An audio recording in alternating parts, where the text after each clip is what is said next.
So you have the agenda for today. We will start with 4 presentations. The first presentation will set the stage with our local numbers in epidemiology, and then we have 3 talks about different aspects of PrEP using long-acting injectables.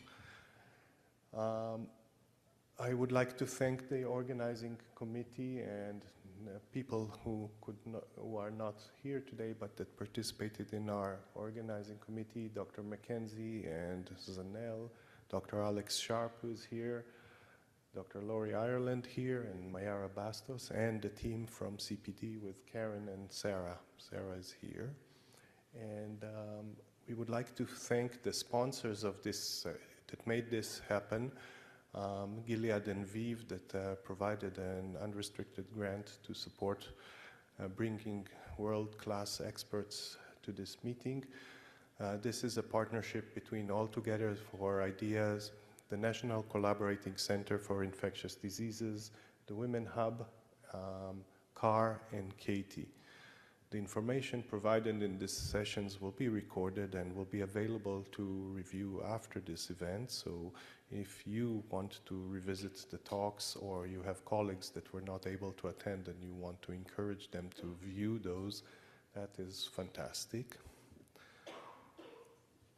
And we would really want to have a round of applause to our incredible visiting speakers who are world-class and have taken time from their schedule to travel to Winnipeg, understanding our epidemic and hopefully contributing to improving our access to PrEP. So I'll introduce each speaker before their talk, but thank you, Linda, Risa, and Monica for being here.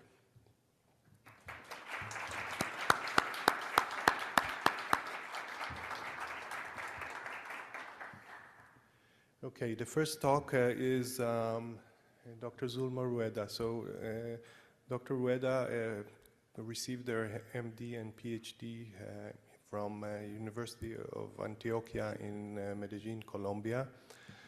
She is a physician and epidemiologist and a Canada Research Chair in Sexually Transmitted and Bloodborne Infections. She has contributed to providing data that supports public health and advocacy, and her research has transformed the availability of information that has garnered funding and showcased some of the epidemiology and the needs of Manitoba.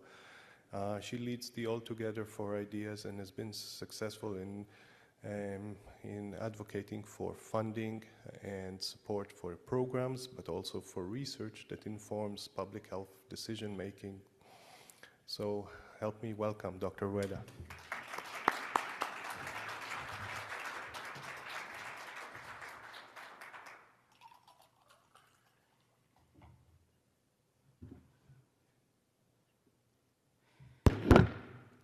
Sorry. Okay. Good morning, everyone. Thanks, everyone, for being here. There are over 100 people online, so welcome to people who are online across Canada or in their workplaces that they couldn't join in person, and thank you, everyone, for being here in person. My presentation today will outline the phases of our research, give an overview of the sexually transmitted and bloodborne infections in the prairies. We'll talk a bit about the HIV epidemiology in Manitoba and some information about the HIV PrEP use and a few additional facts just to set the ground and why we are so happy and over the moon to have these incredible speakers to teach us today. I always start my presentations acknowledging the incredible team, community members, and our exceptional research team that is part of the results. So I'm here presenting on behalf of a huge team. So to begin with epidemiology, I would like to start and give a huge recognition to the government of Manitoba because this data is updated up to December 31st, 2025. Here I depicted the most common sexually transmitted and blood-borne infections in the order that it appears, but what I wanted to highlight, this is females and this is males, and as you can see, females are overrepresented in chlamydia, gonorrhea, infectious syphilis, similar for hepatitis C, higher for HIV, and similar for hepatitis B. And one super sad is, this is the rate of congenital syphilis, 257 per 100,000 people in the world. In Manitoba.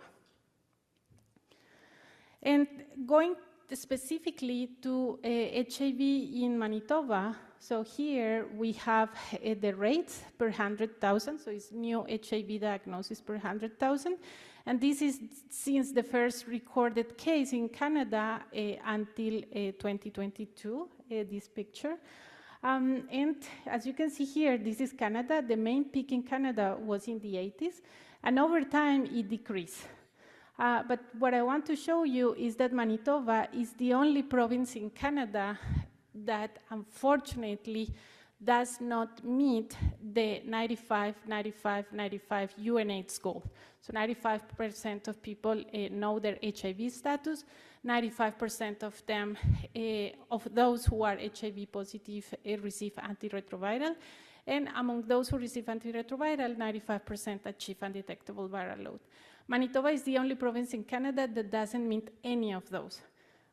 And also is the only province in Canada that has increased their incidence over time. This is the latest report from the Public Health Agency of Canada, where in Canada the HIV incidence is 5 cases per 100,000. And as you can see here, Manitoba and Saskatchewan, which is in the center of the country, we have 3 times higher HIV incidence compared to the rest of Canada. And one important thing is that Manitoba, Saskatchewan, and Alberta represent 16% of the Canadian population. However, these 3 provinces between 2021 and 2023 contributed to 35 to 40% of all new HIV diagnoses in Canada. And when we compare to the world, this is the World Health Organization regions, and you can see that the global HIV incidence in the world is 17 cases per 100,000. Saskatchewan and Manitoba are above all regions except Africa. And we have incidence above the global HIV incidence. So we truly have a challenge in Manitoba with the HIV.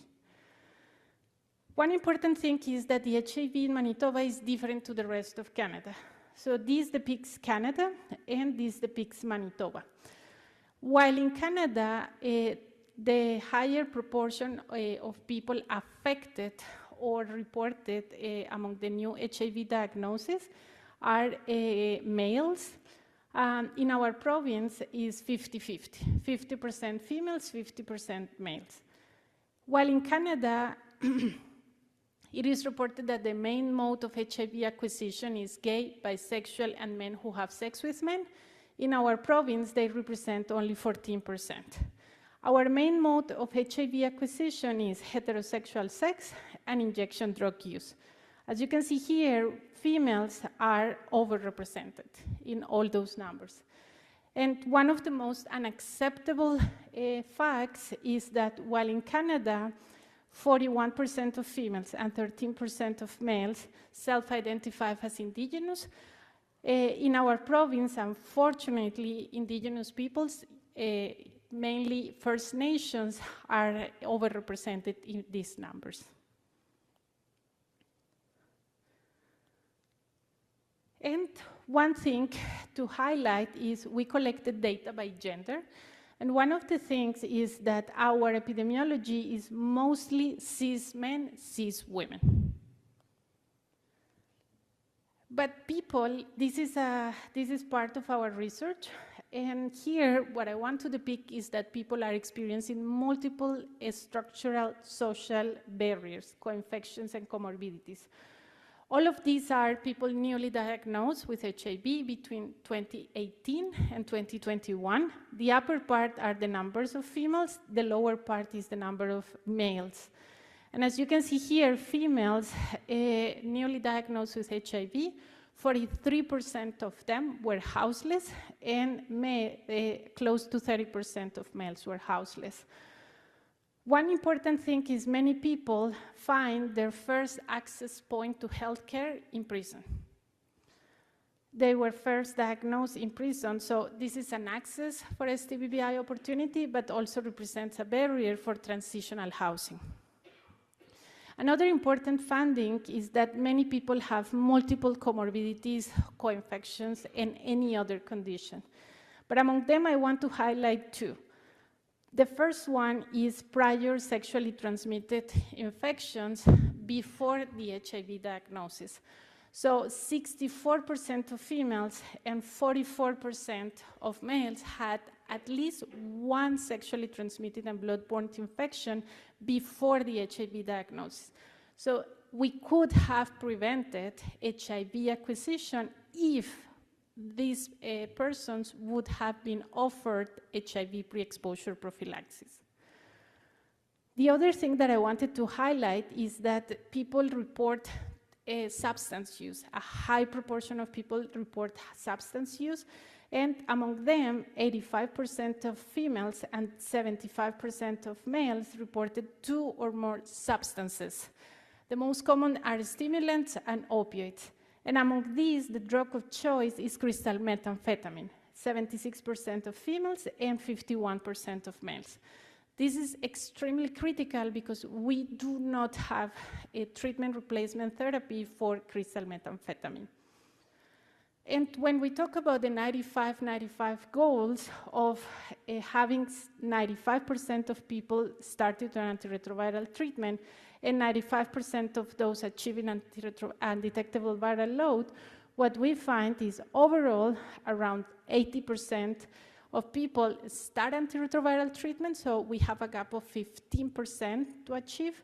But the most critical finding is that people who experience houselessness, substance use, unfortunately, only 60% of them are achieving undetectable viral load, which means the other 40% are not achieving and therefore continue to transmit the HIV. And some facts related to pre-exposure prophylaxis and some additional facts.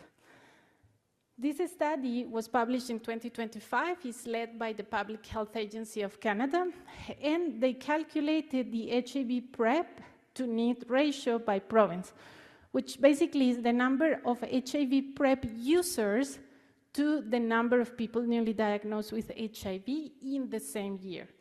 So in this study, what they found, they studied between 2018 and 2021, and what they found is that Manitoba has the lowest HIV PrEP use in the country.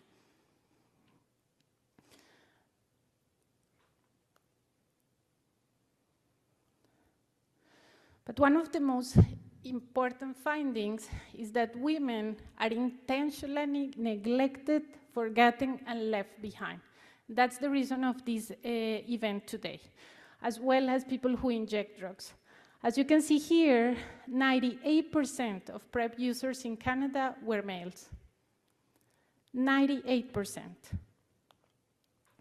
And the track survey, who was conducted between 2017 and 2019, among people who inject drugs, they documented that 0 participants with PrEP indications were taking PrEP at the time of the survey.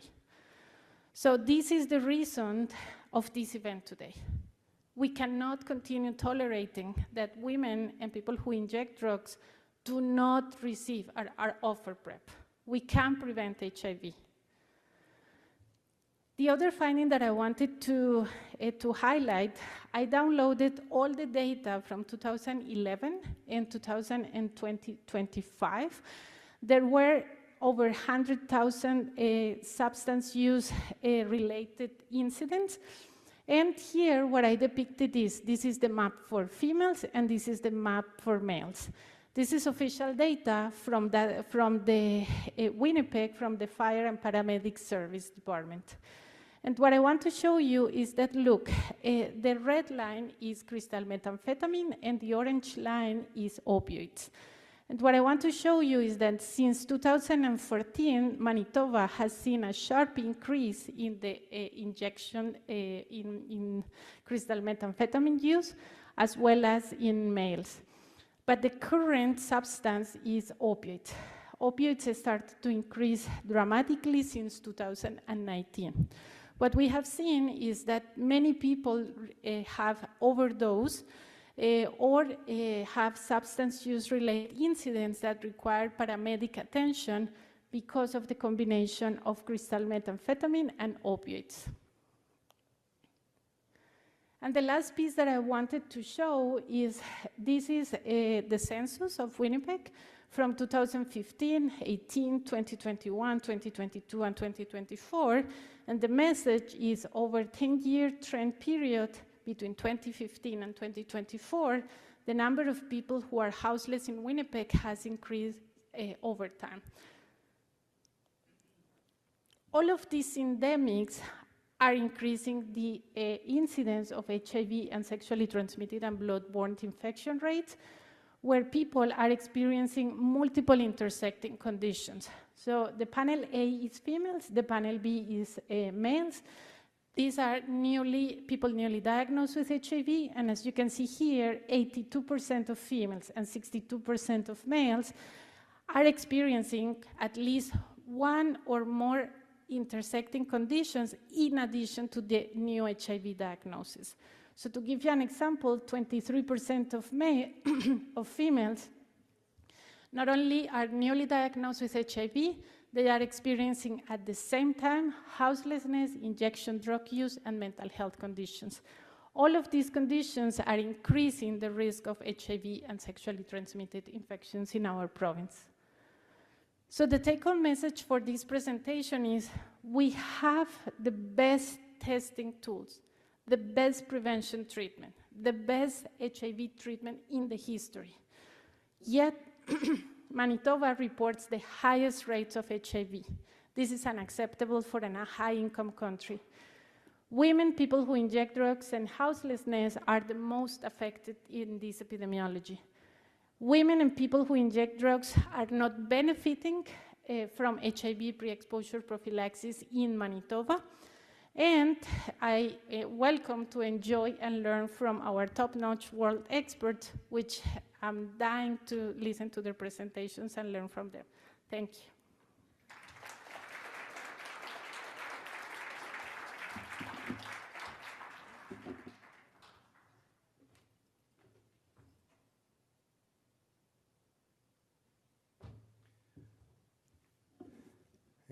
Thank you, Zulma, for setting the stage. Can we have the next presentation, please? And I'm delighted to introduce our next speaker, Dr. Linda Gail Becker.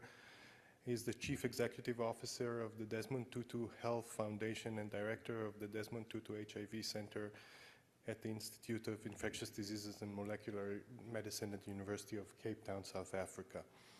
Dr. Becker is a physician, scientist, and infectious disease specialist, and a fierce advocate for programs and action and research for HIV, TB, and their integration. And on a personal note, the generosity of coming here and sharing so much time, and from her experience with tremendous humility, has been incredible. So welcome.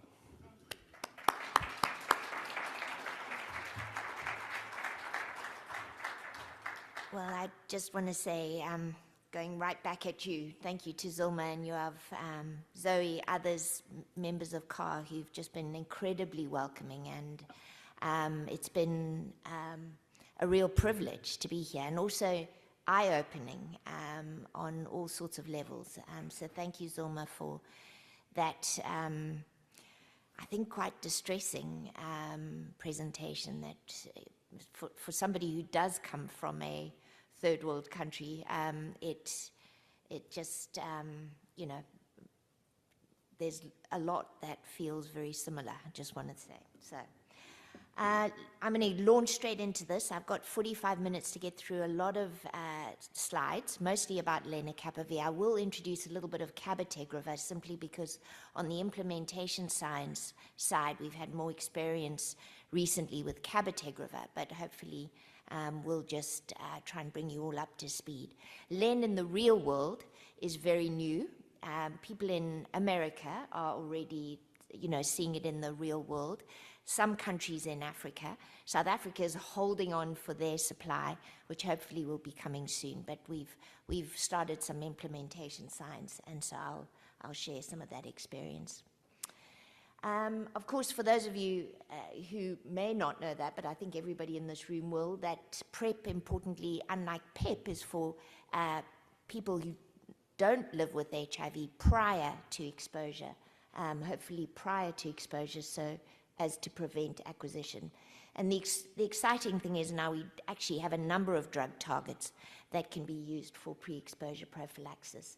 And those of you who were at my car talk will know that I like to think about prevention now as a train with many carriages, and we can think about PrEP as a very important one of those carriages.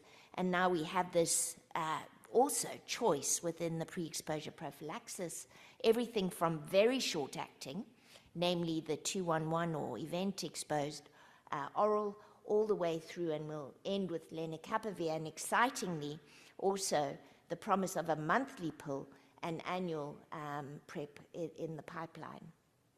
But I want to step back. Our biggest experience, and we were very lucky to be involved in the global IPREC study all the way back in 2010, that we've had oral PrEP now for 16 years. But there is no doubt that there are populations of people, in my country it's usually the young people, who very much struggle with a daily oral PrEP agent. So there's excitement, people sign up, they want to take part, but very quickly we find that their rates fall off. And you see, this is a study we did in 16 to 19-year-olds, the first heterosexual study that was amongst adolescents way back now in 2018, I think well, it took a long time for us to convince the NIH that we could give PrEP to adolescents. Once we'd convinced them, then we were able to do this study. And as you see, in terms of drug levels, people start relatively well, but very quickly drug levels are not at the rates that they need to be in order to protect people. So one solution for this is, of course, to turn to less frequent and more discrete dosing. And Risa will talk about cabotegravir, which is the cousin in the toolbox, and I'm going to center in on lenacapavir. But just to say, there are other options. We have access to the dapivirine ring. So this is a silicone ring. It's impregnated with an NNRTI, dapivirine, and it can be inserted in the vagina monthly. There is now a 3-monthly ring, which is hopefully going to bring price down, and this has been given to a generic organization, and hopefully the price is right down to $4 a ring in the future. It's also safe in pregnancy. And then Risa will talk more about cabotegravir. So here is this new agent, lenacapavir. It's a capsid inhibitor, a multi-stage, works in multiple places in the replication cycle. And we now have 2 registrational trials leading to its licensure in young adolescent girls and women in Africa and other populations of people at risk of HIV in purpose 2 all around the world.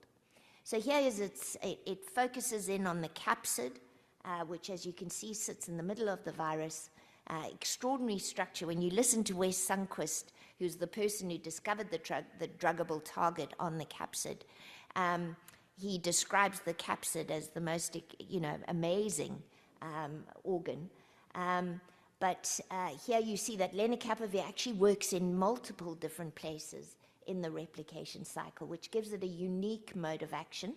And, of course, therefore is really important as a salvage therapy because of a unique resistance pattern as well.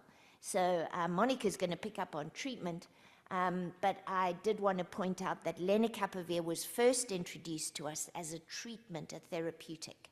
And these are the two important studies that led to its licensure. It is not going to be available for treatment for us in Africa, I'm afraid. We follow the WHO Schedule 1, Schedule 2, and I'm afraid you have 2 strikes and then you're kind of out. So there's a first line with dolutegravir, there's a second line with proteases, and then that's it in the third world sort of scenario. Okay. When you move, I was asked to keep this quite clinical, so I'm actually going to start with testing. It is really important that people are HIV negative at the time that they start. Now, different guidelines tackle this in different ways. Certainly in the American guidelines, the requirement is that people have an antigen test to prove that they really are negative. In the African setting and WHO, this is unaffordable and just infeasible. So we do use rapids. And what I'm showing here is our data from a cabotegravir implementation science program, where we followed the process of using 2 rapids and point of care to diagnose somebody as negative, and then started them on long-acting antivirals. We teach our clinicians that if they have any concern about recent exposure, to then rather start PEP, and so have a PEP to PrEP approach. So triple therapy for a month, bring people back, ensure that they are negative, again with a rapid, and if finding them negative, then transferring them onto PrEP. And we are doing that very successfully in our long-acting PrEP programs. And this is our guideline now for lenacapavir in the same way. And this is just data now shown and available on abstracts that, yes, there are the odd people who are in a window period, we do miss them, but in a public health approach, we feel that this is, in the big scheme of things, not a reason to move away from rapid use of testing. And in fact, when we do use an antigen point of care, such as GeneXpert, we find an enormous amount of false positives. So we actually get ourselves into a big tailspin, and so we really have moved away from using rapid antigen testing to start. But I hope that'll be a discussion point later today. So this is how lenacapavir for PrEP is started, and I'm going to concentrate on PrEP. I think we've recognized that this is probably the emergency here in the prairies. You start with, not everyone realizes it's 2 injections and 2 tablets, 300 milligrams each on the first day, and 300 milligrams of tablets again on the second day. This is not a lead-in, it is a loading dose. Okay, so unlike what you got in CAB, where there was that you could use a lead-in to see if people were going to be tolerant, this is a requirement, it's a loading dose. And it is injected in the registrational trials. We went for the subcutaneous around the abdomen, the 4 quadrants.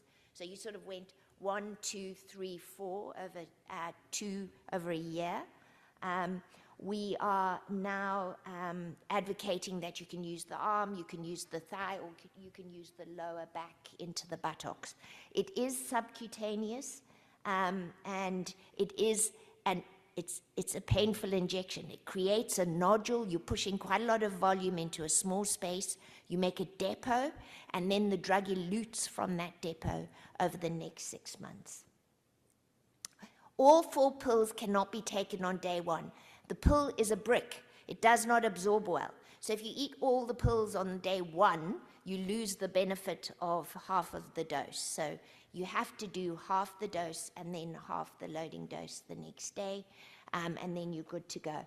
And then you have almost immediate benefits. So as you can see, there's the PK curve. If you follow the regimen as prescribed, you get effect. You go above the quotient 4, the inhibitory quotient 4, almost immediately on day 2, and you are protected from that point. If you choose not to take the pills, or you aren't somebody who wants to swallow pills, you will have to wait 21 to 28 days before you reach the IQ4. So that is the downside of using the injections only. Once you are loaded, as long as you come in for your injection by week 28, week 26 preferably, but you can go up to week 28, you do not need to take any more pills. So then it is just 2 injections on that day to keep you going. Okay, so I'm going to back up a little bit on what's the evidence for these. There are these 2 registrational trials. As you can see, South Africa contributed 25 of the 28 sites for Purpose 1. There were 3 sites in Uganda, and then multiple sites around the world for Purpose 2, and multiple diverse populations in Purpose 2. This was the study design. No placebo. The comparator arm was tenofovir oral. We did put in FTAF as a second experimental arm because we do not have evidence for FTAF in women. It is not, Discover was done in other populations, not women. It did include transgender women, but not cisgender women. And so we hoped we would kill 2 birds with 1 stone, if you like, and gather some evidence for FTAF. And so this was the design. The primary endpoint was background incidence using a Rita-type recency test algorithm, and by including women at enrollment who had not been tested for 3 months. So people were encouraged to come in without knowing their status, and then if they tested positive, they went into the recency algorithm. They obviously went on to antiretroviral therapy, and that gave us the primary endpoint of the background incidence. We can also discuss the merits of the design for those who are interested. Purpose 2 also used background incidence for their primary incidence, primary endpoint, but the comparator arm here was ordinary oral FTDF because we obviously have evidence for FTAF. The baseline characteristics, just to say, they were clearly people who would benefit from PrEP, high STI rates, otherwise very similar across all the arms. I think a well-conducted study in that regard. Importantly, we did roll the age down to 16, very important in places like South Africa, where incidence starts to take off from about 15, 16 years in heterosexual and homosexual sex. Okay, so this is the sort of endpoint that everybody has spoken about since 2024, 0 infection. I've never ever seen, and I have done every single efficacy trial for PrEP since Global IPREX. I've never seen anything like this. I've also, Zoe and I will know, I've also been involved in lots of vaccine efficacy trials, and we definitely have never ever seen anything like this. In fact, we've seen devastating incidences more around 5 to 7%. So this is extraordinary. You can see the background incidence, unfortunately, very similar to FTAF and FTDF. We see a little bit of improvement on the FTAF, but not enough. We don't think that's going to move the approval process for FTAF for women, sadly. In Purpose 2, there were 2 infections, as you can see. And then when we look at the secondary endpoints, this was in comparison to FTDF. Definitely, you've got extraordinary superiority in Purpose 1 and superiority in Purpose 2. Sorry, there it is there. And I did want to point out here that, unfortunately, FTDF does not really move. Even though women were offered it, they were taking it. This was blinded. Clearly, it did not make a difference compared to background incidence, and very much looks like our key populations in South Africa. Now, when you look at persistence, this is where the sort of reason to a certain extent is that people did show up for their injections, and one of our problems is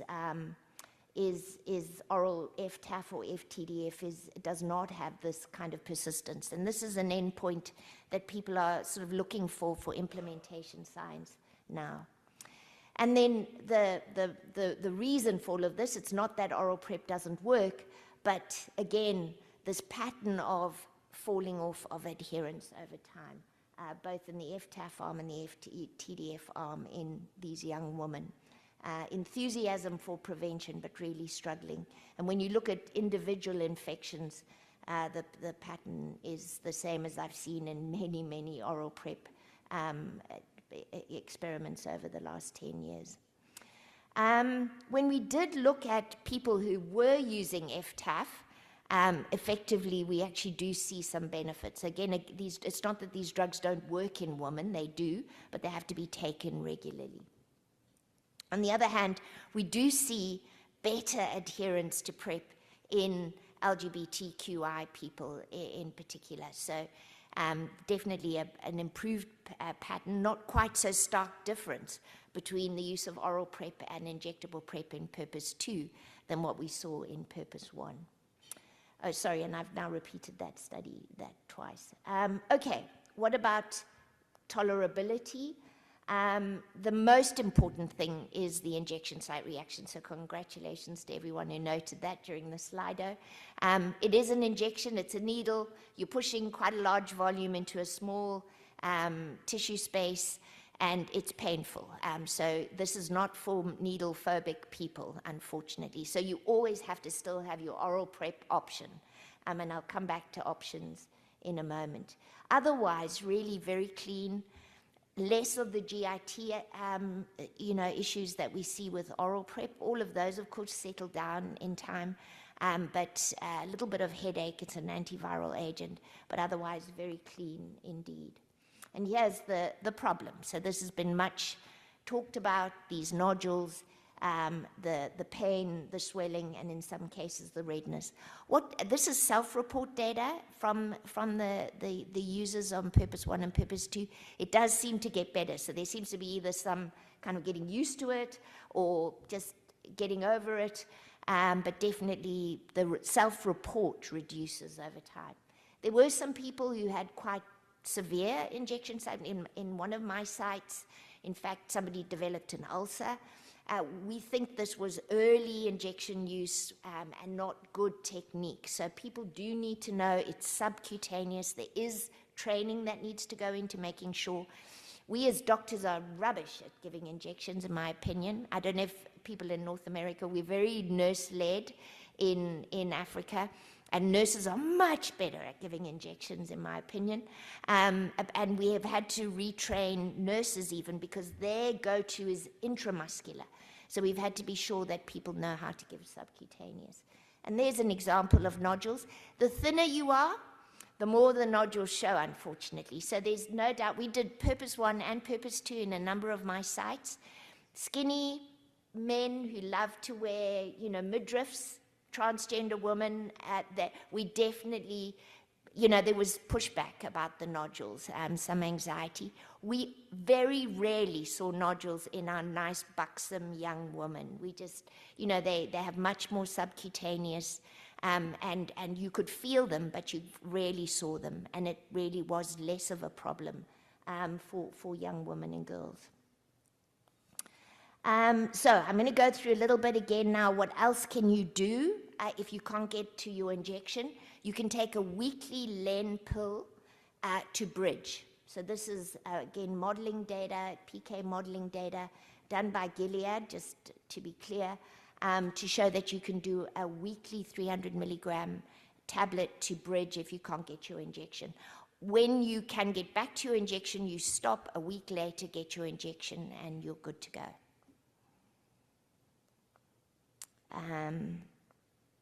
Okay, and then please remember, if you are late getting your injection, you need to restart. Sorry, that was what that was about, an important point. if you're more than 28 weeks, you need to give the injections and the tablets again, so it's a restart. So this is really important. We're in the midst of trying to get donations from PEPFAR and Global Fund and making sure that we're counting that how many people we imagine might need restarts is quite hard when you're trying to forecast how much drug you're going to need. We're very proud. We started designing Purpose 1 in 2015. We went to the community.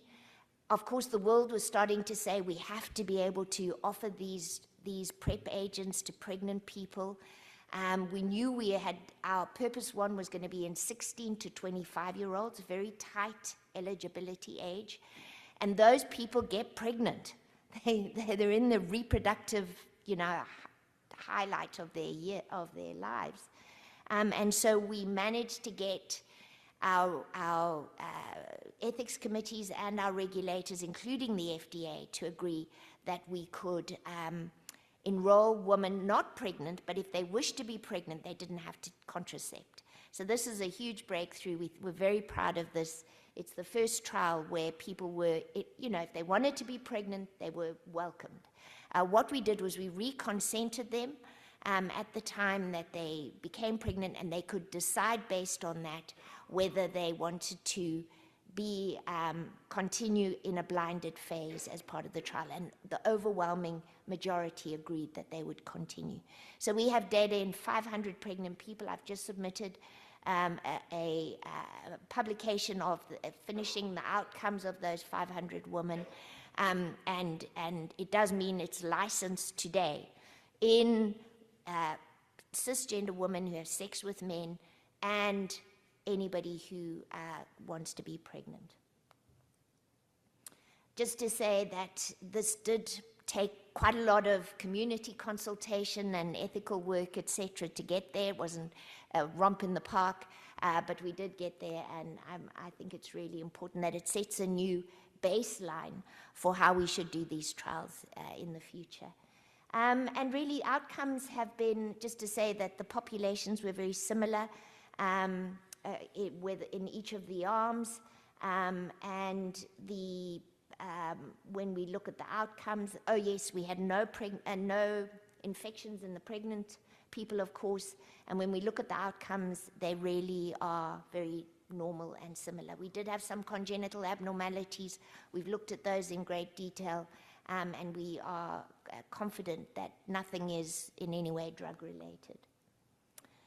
Of course, still that's not a huge number of pregnancies, so there will be phase 4 data collection. We have pregnancy registries, and we'll continue to collect this data to be sure. So this is the sort of outcomes, and when we look at background rates, all is good in that regard as well. We did do PK during this study, so that in order to be able to talk about PK in pregnant people, and you can see that by doing this, we didn't bring them back. We did PK in everybody at certain times, so we had a good sprinkling of pre-conception during first trimester, second trimester, third trimester, and we really don't have to dose change in any way. And then we looked in a number of dyads, mom-baby pairs, that yes, the len does go into the breast milk somewhat, but we really found very little len in the babies. We think probably more transmission at the, sort of via the umbilical cord rather than the breast milk, as it turns out. And then adolescents were involved. So 16-year-olds, both in Purpose 1 and Purpose 2, which again is very important in my part of the world, and I'm not sure. I'd love to hear if it's the case here. Again, no dose adjustments needed, no difference in tolerability, no difference in adverse events in the 16 and 17-year-olds.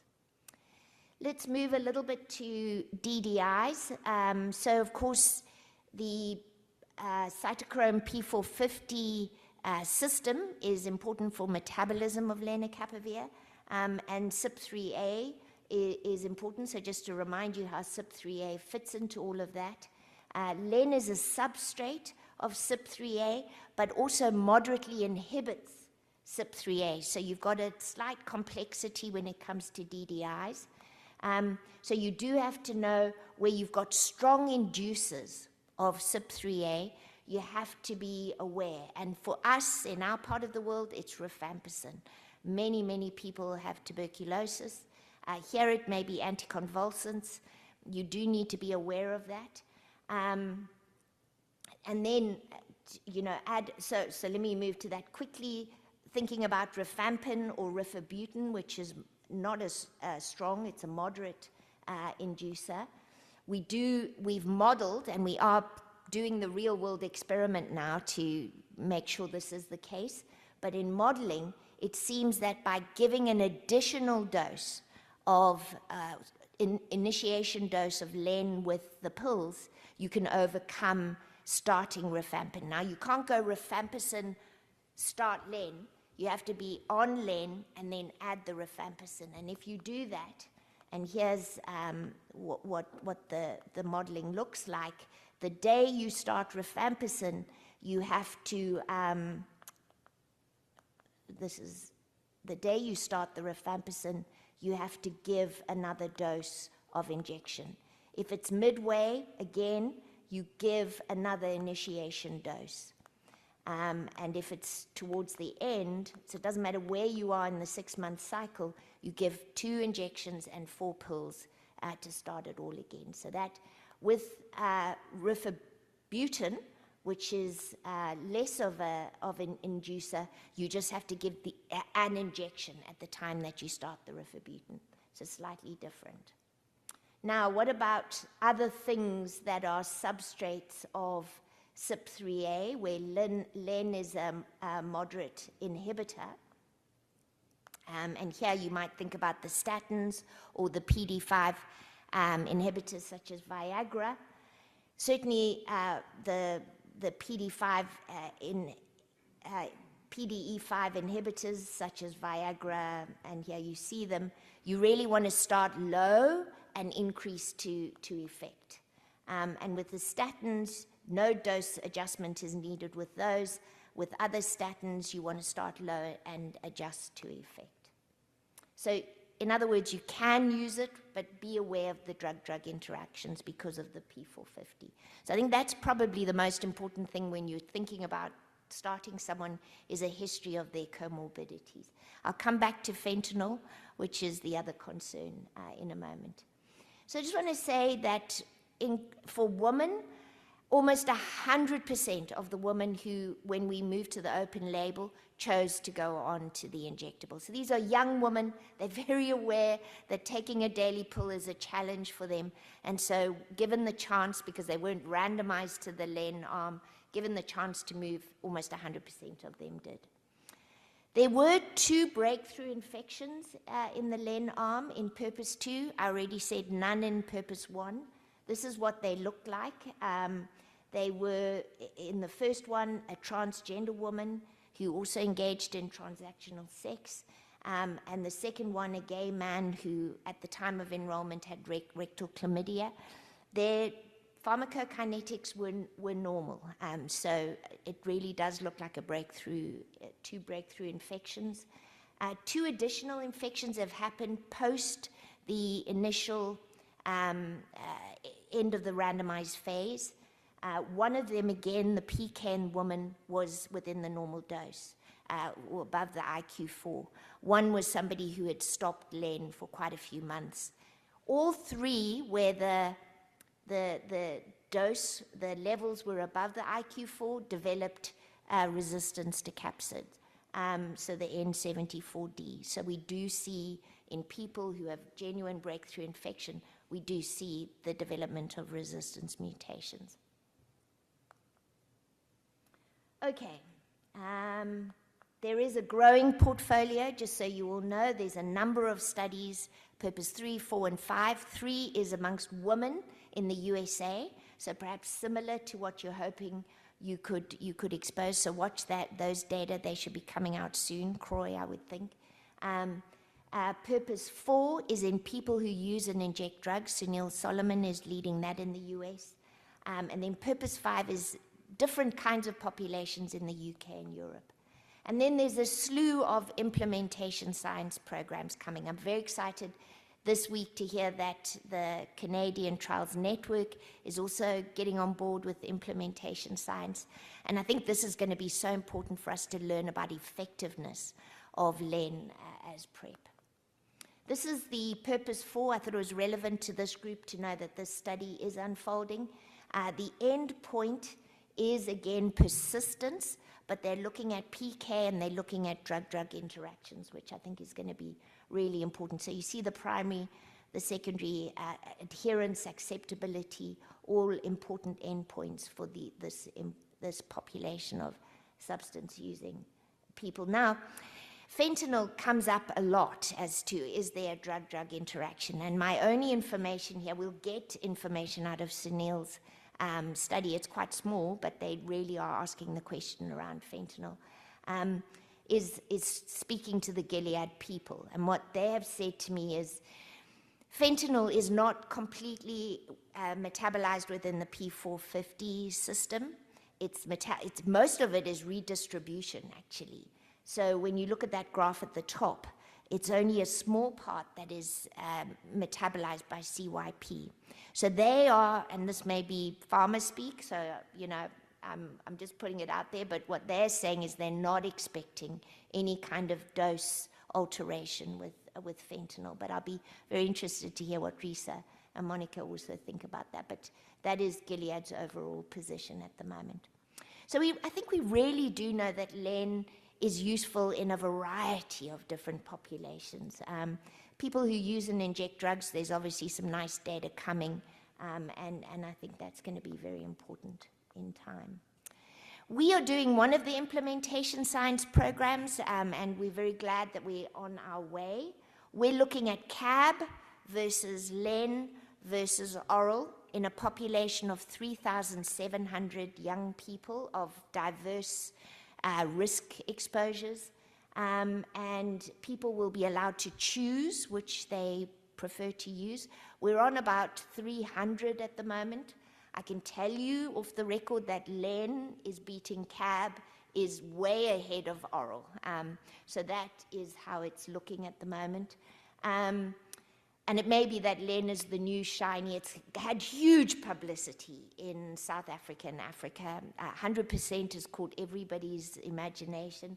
So it may be that people are going to LEN because it really is being, you know, pushed as the new shiny thing.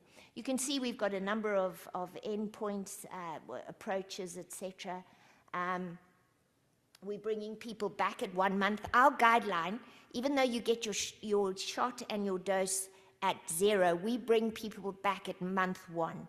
And this is a little bit to check that we didn't miss people in a rapid. So we test them again at month 1, and then if you're negative, you're good to go until 6 months. And then we bring them back. Now, big question for us is how does that fit with contraception? So we're also trialing a new thing called self-administered Depo-Provera. So it's very exciting. They're taking home their Depo-Provera and they're giving themselves a shot of Depo-Provera at 3 months, which we're so excited about. So that is our study, as you can see, 1,500, 1,500, 600. Our endpoints are choice, annual persistence, tolerability, and acceptability. And now we're introducing DMPA subcut into this whole system. So how do people do their sexual reproductive health package is the big question. And this is what I think we're going to learn in the next 3 to 4 months, 5, 6, 12 months as these implementation science projects come to fruition is, you know, what are people going to prefer and how does this look? I do want to point this out that it isn't just about the product, it's about accessibility. And in this community that I've heard such a lot about, there's so many similarities to where I come from. So this is beautiful work done by, Zulma, can you tell me if I'm getting near to my time? This is, I forgot to look at my watch, and I can talk all day, and sorry everybody, and you've got to hear from Risa and Monica as well. So what she showed is that people who have agency, people who are, you know, have got their lives together, etc., they probably will get themselves to a clinic, they'll bring themselves back on an appointment, they'll manage quite well. And so access becomes less of an issue, or delivery becomes less of it. But as agency reduces, so I have a partner who's abusive, I'm homeless, I don't have any income. As that reduces, then access becomes the most important thing. And this is where you actually almost have to deliver it to them. You have to say, you don't have to make a decision. We'll come to you where you are. We'll be there for you. You just have to show up, and we'll make. And this we have shown through 4 years of her PhD and fantastic work, that this is a very real phenomenon for the people we deal with. So we talk about differentiated PrEP delivery, where we ask, who is going to give it, when are they going to give it, how are they going to give it, and where are they going to give it? And all of that we tailor to the populations that we're going to. We think of PrEP as three-dimensional: choice of product, choice of delivery mode, recognizing that we've got lots of different personalities and populations who need different approaches. So that's how we do it. This is one program which I've been very excited sharing with Zoe and the CTN people. It's a large program in a district of 1 million people, where our target was to reach at least 25,000 people for PrEP. We have done that by using this hub-and-spoke approach. So we do give in public sector venues, clinics, but we also have mobiles that go throughout the district to initiate. Once you've initiated, your pickup can be at a hairdressing salon, a school, a college. It can be couriered to you on a motorbike. You can pick it up at a depot. Really, we've tried to make it as accessible as we can with wraparound services. So it's not just PrEP. There are sexual reproductive health services and mental health support that go with that. And as I say, you can scale this. This is scaled within a 25-kilometer sub-district. 1 million people, we've been able to reach 25,000 young people for PrEP. Many thousands more for sexual reproductive health services. About 1 in 2 take up PrEP. Many come for contraception or STI services as well. So the setup of a mobile clinic is entirely nurse-led, no doctors, doctors on the end of the phone when we can find them. But the nurses are what run this, and then fantastic peer people, peer navigators, peer supporters. These people are probably the cornerstone of the program. And we go wherever we have to go to reach the folk. And as I mentioned, these peer navigators are extraordinary, wonderfully trained. They do all the choice counseling. They do a lot of the hard work. And then the courier delivery is very popular. Obviously, you can only do rings and pills for that. You can't courier an injection, unfortunately. But you can courier sexually transmitted antibiotics. So we definitely do that. And some people prefer to come to a venue and do a pickup. So we have these kind of post boxes, and people can come and get their stuff there. Demand creation is really important. I don't want to play that down. So you've got to get out there, you've got to tell people, you've got to make sure people know about this, and we have a very active process. And now you can see we've rolled out to a number of mobiles, a number of clinics, and we offer all of these things. Now, who's more likely to come to mobiles? Actually, men, casual sexual partners, people who have STIs, people who drink too much alcohol, and people who have depression and anxiety tend to typically come to the mobiles, which is very interesting in its own right. And when we increase access, persistence improves. So we've shown definitely that by doing this, actually people are more likely to stick with it. Then we've inserted into that implementation science. So this is a program, and we put the implementation science into that. So this was prepared to choose, asking a ring, cab, oral, and offering PrEP choice counseling. Happy to share any of this material. It's really fun. You do a quiz. You know, young people love doing these, like on, I don't know, teen magazines. I'm Taurian, you know, who should I marry? All those kind. So we've done that with PrEP. So you figure out, what's my personality? Do I like needles? Am I going to swallow a pill daily? And then through this sort of quizzing, come to a consideration. So when you walk into the nurse, you already know what it is that you would prefer to have. And we've really expanded the role of the counselor to be able to do all of this. And then it turns out that 3/4 of people will choose an injectable. These are young people. They choose an injectable. Although there's still a substantive number who go with oral. And so that is important to note. We've looked at, does the population who come to a mobile look different to, and definitely pregnant women will tend to go to a facility because that's where they get their antenatal care. And so, you know, it's important that you have the range of opportunities for people. And then importantly, when people take CAB, we see a 6-fold increase in persistence. Obviously, they got the injection, they walked away at least 2 months, they've got the drug on board. Worryingly, 1/3 of people did not come back for their second loading dose of CAB, Risa. So we gave CAB and 1/3 never came back for the second dose. But thereafter, once they were in, it seems that persistence was 6-fold better than oral.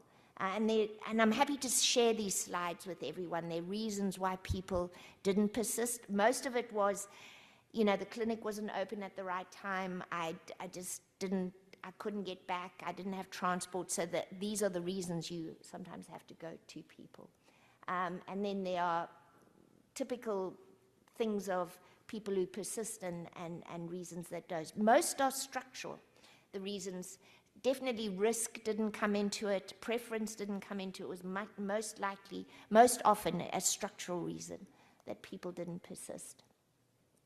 And then we've looked 7 months out, and still the median time on PrEP for injectable users was 208 days compared to 28 days when using an oral PrEP or ring. So this is a population that really benefits from an injectable agent.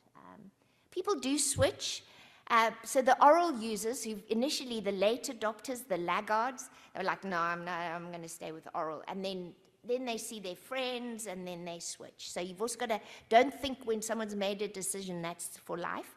There's lots of switching that goes on, so you've got to be ready. So know have an SOP for how you go from oral to len, if you can, len to CAB. Know how you'll do that. So we've worked out all those SOPs so nurses can do that very effectively. And then we asked people in the CAB, how would you feel about a 6-monthly injection? And we heard different things. No, a subcut sounds really sore. No, I don't think I'd like that. Or, yes, a 6-month sounds much better than 2 months. Or, no, 6 months is too long. So we heard very different stories. So, again, choice coming into this. We've had a number of lessons. In the interest of time, I won't go through all of them. But we know that choice, I think, is the most important. I thought I would just catch you up on where we are with len around the world. This is as of February. You can see the parts of the world where len is available. Gilead said they would make 10 million doses in this phase before generics come in for particularly low and middle income countries. We just managed to say from Global Fund and PEPFAR that they'll offer 3 million doses of the 10 million. So we're probably going to have that big gap. This is AVAC's work to show of missed opportunities, in my opinion. These are the implementation studies that are off the ground, as you can see, and exciting that stuff's going to start happening in the US and hopefully Canada as well. This is how much lenacapavir is said to be in tiered pricing, and what the generics apparently may cost vis-a-vis CAB, the ring, and oral. And of course, licenses have been given to 6 generic companies already. 2 of them are absolutely on track to be ready at the beginning of 2027. Hetero and Dr. Reddy apparently are getting there. And 2 agencies, Unitaid and a foundation, have kind of set it up so that price of the len injection is $40, probably another $20 for the pills. Don't know why it's costing so much for that. that it will be about $60 or $55 per year. So here you see where we hope we're going to land. My country, where money isn't very available and we spend money in rands, which, by the way, is 18-fold lower than a dollar, or 18 rand to a dollar. We have shown that because Len is so effective for so long, you can actually, you can tolerate a higher dose price. So right all the way up to $225, which I've never. So I was just saying, this is really exciting. This is modeled on the fact that if nobody even comes back for a second injection, you've got 6 months of prevention, which makes a huge difference. I have 180,000 new infections every year in my country. So, so that's what we're trying to beat. 1,000 South African young women get infected every week. Every single week, 1,000. So the number that we worried about, Albert, for potentially in the future in Manitoba happens every week in South Africa. If we can introduce Len in South Africa, we think we'll get infection control 10 years earlier. So this is the modeling that is trying to encourage my treasury to put more money up for Len, because when the generics come in, we'll have to purchase these ourselves. What's coming? There is a monthly injection, an annual injection coming, intramuscular. This is in Purpose 365. It is fully enrolled, and hopefully we'll get that data in 2027. Just to tell you, it is 2 very big intramuscular injections, okay? So it's a large dose, 3 mils, but it then lasts for a year. So you won't sit down for a week, but you won't have to come back for a year. So that's very exciting. And then this is MK8527, or known now as Alimantravir, if you want to know what its name is. Alimantravir is undergoing its phase 3 trials at the moment, and that's a monthly pill. And what I can tell you from Merck is it's going to be like in a chewing gum wrapper. You'll get your chewing gum, you pull off your pill once a month, very small pill, very cheap. They're hoping that the generics will be licensed at the time that the studies are licensed with the originator, and it's going to be less than $10 a pill. So very, very hopeful there. In summary, primary prevention that is taken to scale comprehensively, respectfully, and equitably. And I'm saying prevention because PrEP is just a piece of that, right? So we can't forget our condoms and our harm reduction. So, so important to be doing that. Effective primary prevention is most effective when it suits the user. So what's your carriage? What pulls up in your station? Well, I need harm reduction and I need PrEP. I need harm reduction and I need art. That's going to take my train forward, right? Long-acting, less frequently dosed may be most effective in the young, mobile, or unstable conditions. That's my experience for sure. Choice of delivery method may be as important as the choice of prevention. So I encourage you, go where they are. Don't wait for them to come to you. It's not going to happen. There are too many priorities that compete. Wraparound or bundled additional services. I didn't spend too much time with this, but so important to know. And they're synergistic. So there's lovely data to show that if you, and we've shown it, if we don't give gender-affirming care to our transgender population, they don't show up, right? But if we offer the gender-affirming care, they come for their ARVs and they PrEP at the same time. So important. And then we will only see epidemic impact when prevention is scaled boldly. I love the 95, 95, 95 is not going to win the war. It's going to bring us close, but it's not going to finish the game. And scaling depends on access that is unrestricted and inclusive. So that's justice being my last word. So thanks, everyone, for listening, and there's always lots of people to thank.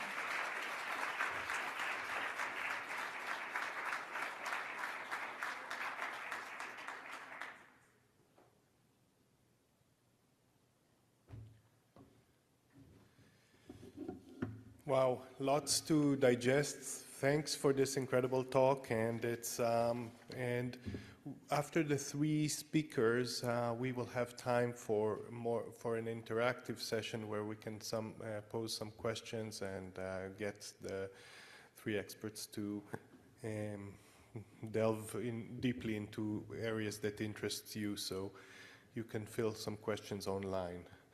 Our next speaker is Dr. Risa Hoffman, who's a professor at the Division of Infectious Diseases at David Geffen School of Medicine in UCLA, completed medical school at UCLA, and combined internal medicine, pediatric residency, and a master's in public health at Harvard University. Following her training in infectious diseases, she's joined the division, and her research focuses on HIV and comorbidities, as well as implementation of HIV service delivery in resource-constrained setting. She's performed collaborative studies in Malawi, Zambia, South Africa, and Brazil, and she provides primary care for women in California. So we are going to hear about long-acting cabotegravir in women. Well, help me welcome Risa.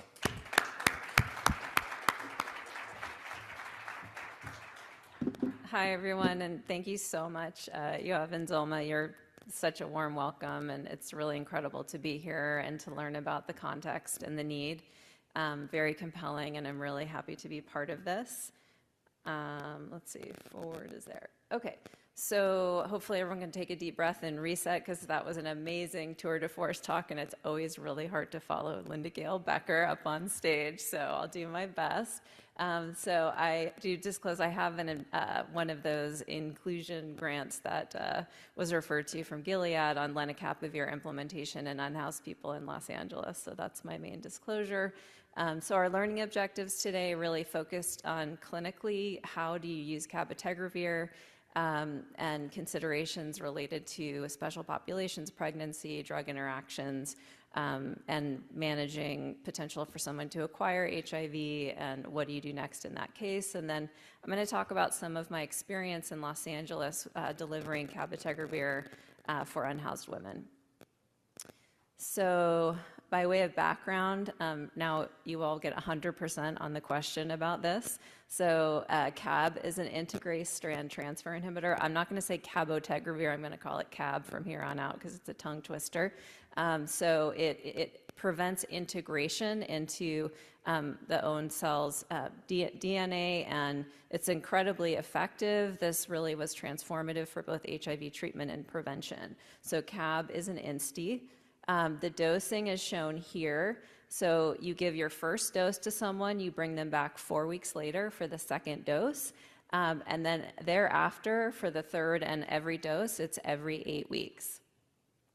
A few just notes on the medication. So it's administered in the gluteus, sort of the outer quadrant area, or called ventrogluteal. There's a plus minus 7-day window where you're still, quote, on time. So you can give it a week early up to a week late, and you're still, quote, on time. There is this option for an oral lead-in that really we do not do this in practice. It is direct to inject. You don't have to do any sort of oral in advance. However, sometimes people get very nervous about this concept of getting something that's going to be long-acting. So you could potentially do it for someone with oral CAB if they're very anxious about it. I have not seen this happen in practice. There's a very small subset of people who you all, I'm sure, have seen who are allergic to absolutely everything.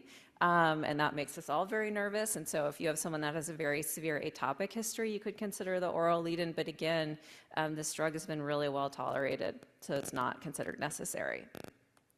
So what are the data that led to the approval of this drug? The two big studies were performed by the HPTN. We love acronyms in HIV, as you probably are becoming aware. So that's the HIV Prevention Trials Network. And there were two studies that were done in parallel. They were both double-blind, placebo-controlled, done in people generally with good health. And they randomized to cabotegravir with an oral lead-in or daily oral TDF-FTC, so I'll call that oral PrEP. And it was supposed to be very long. The studies were going to be very long, and there was going to be a crossover back to oral at the end of CAB. So notably, they did exclude people with complications. So injection drug use was an exclusion for this, and chronic hepatitis. And so the two studies, 083 was done in men and transgender women, and then 084 was done in cisgender women. So you may have all heard about this if you followed the literature, that both of these studies were stopped early because of incredibly high efficacy. This was really, really exciting. At the time, I think lenacapavir kind of beat out the excitement after this with such dramatic results. But at the time, we all sort of stopped what we were doing and got really excited. So in the orange is the CAB 083 on your left. And the gray is oral, and you can see in the 083 study, 25 versus 73, and then in the 084, the women's study, 6 versus 56. Hazard ratios can be really hard to interpret for people that don't like statistics, but what does this mean? In 083, 66% lower risk of HIV with CAB, and in 084, this is the women's study, 89% lower risk. So really, really exciting data. I think Linda Gale covered this really well. It's not that TDF-FTC is so terrible and doesn't work, it's that people don't really take it well, and therefore it's not very effective. So they looked at a subset of 375 women on the oral medication, and they found detectable levels in 62%, and less than half of those were at the range of efficacy. So again, it's just people really struggle to take pills. So based on these two studies, CAB was approved in the US in December of 2021, so we've had it available to us for quite some time. And I just am noting here in Canada, you've had it since May 2024, and learning today from Zolma that it hasn't actually been used to the extent that hopefully we can inspire you to now take it forward and use it much more.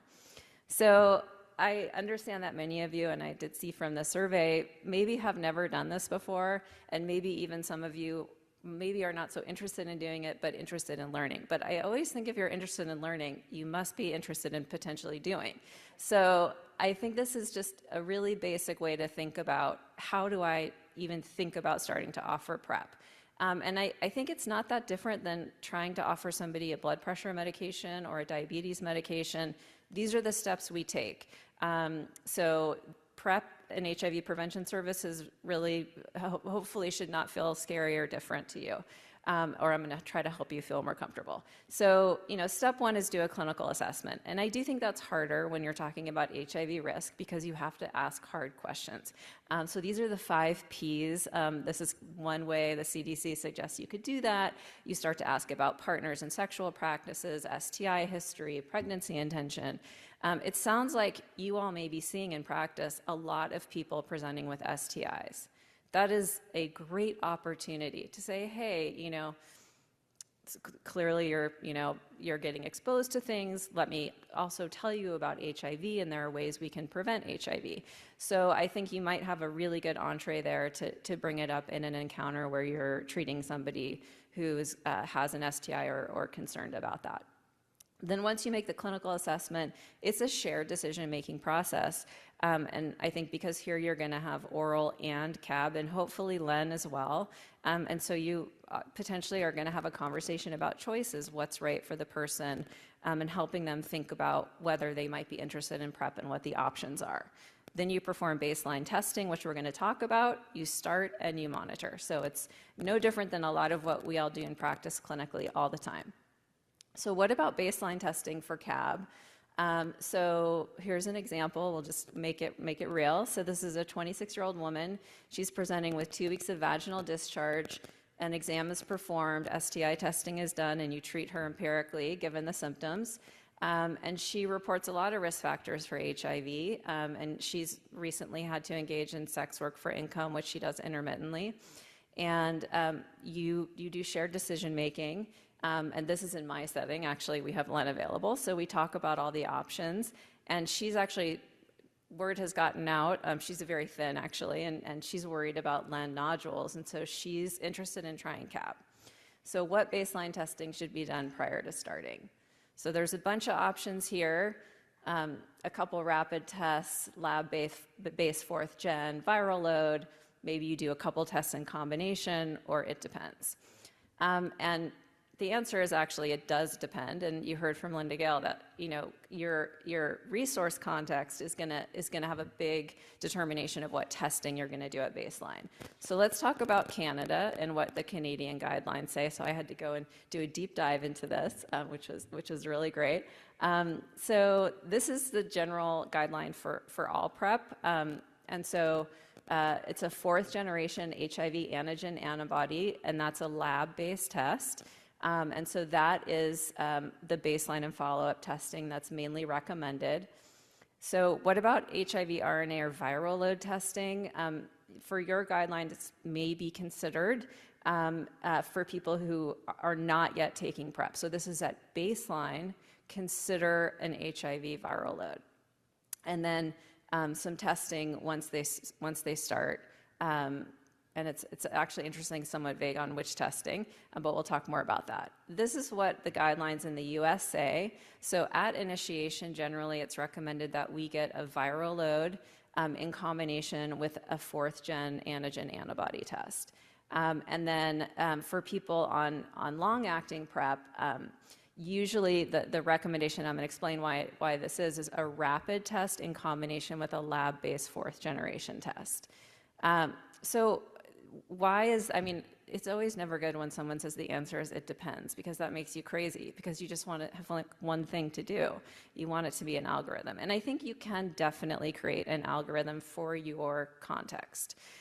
So I think it's possible to decide and do it mostly one way, but what your algorithm looks like is going to depend on, in my setting, I work with a mobile team, and we go out to the street and we deliver long-acting PrEP there. So we have created an algorithm that works in that context. Risk for recent exposure, Linda Gale brought up, you need to think about whether you need to actually think about post-exposure prophylaxis as a bridge, and whether you should be doing testing if they've had a high-risk exposure recently, and then cost and the resources available to you. So there's a lot of confusion about CAB. I think that has persisted from some of the early data on doing viral loads all the time for every CAB injection. And fear, I think, with CAB of what if someone acquires HIV on this drug? We just really don't want that to happen. So in the very beginning of the first guidelines that were put out after the studies approved cabotegravir, the guidelines said you actually have to do a viral load with every single injection, because we've got to catch these infections. We've got to get people early.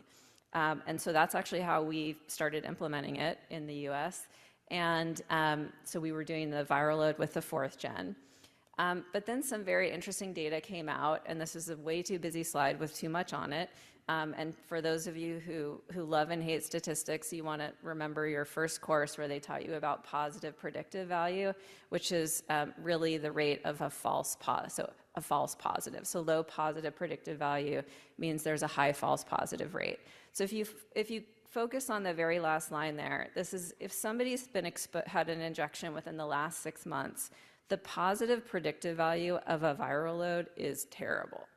You get these false positives, and then you just, nobody wants that. That's just very stressful for everyone.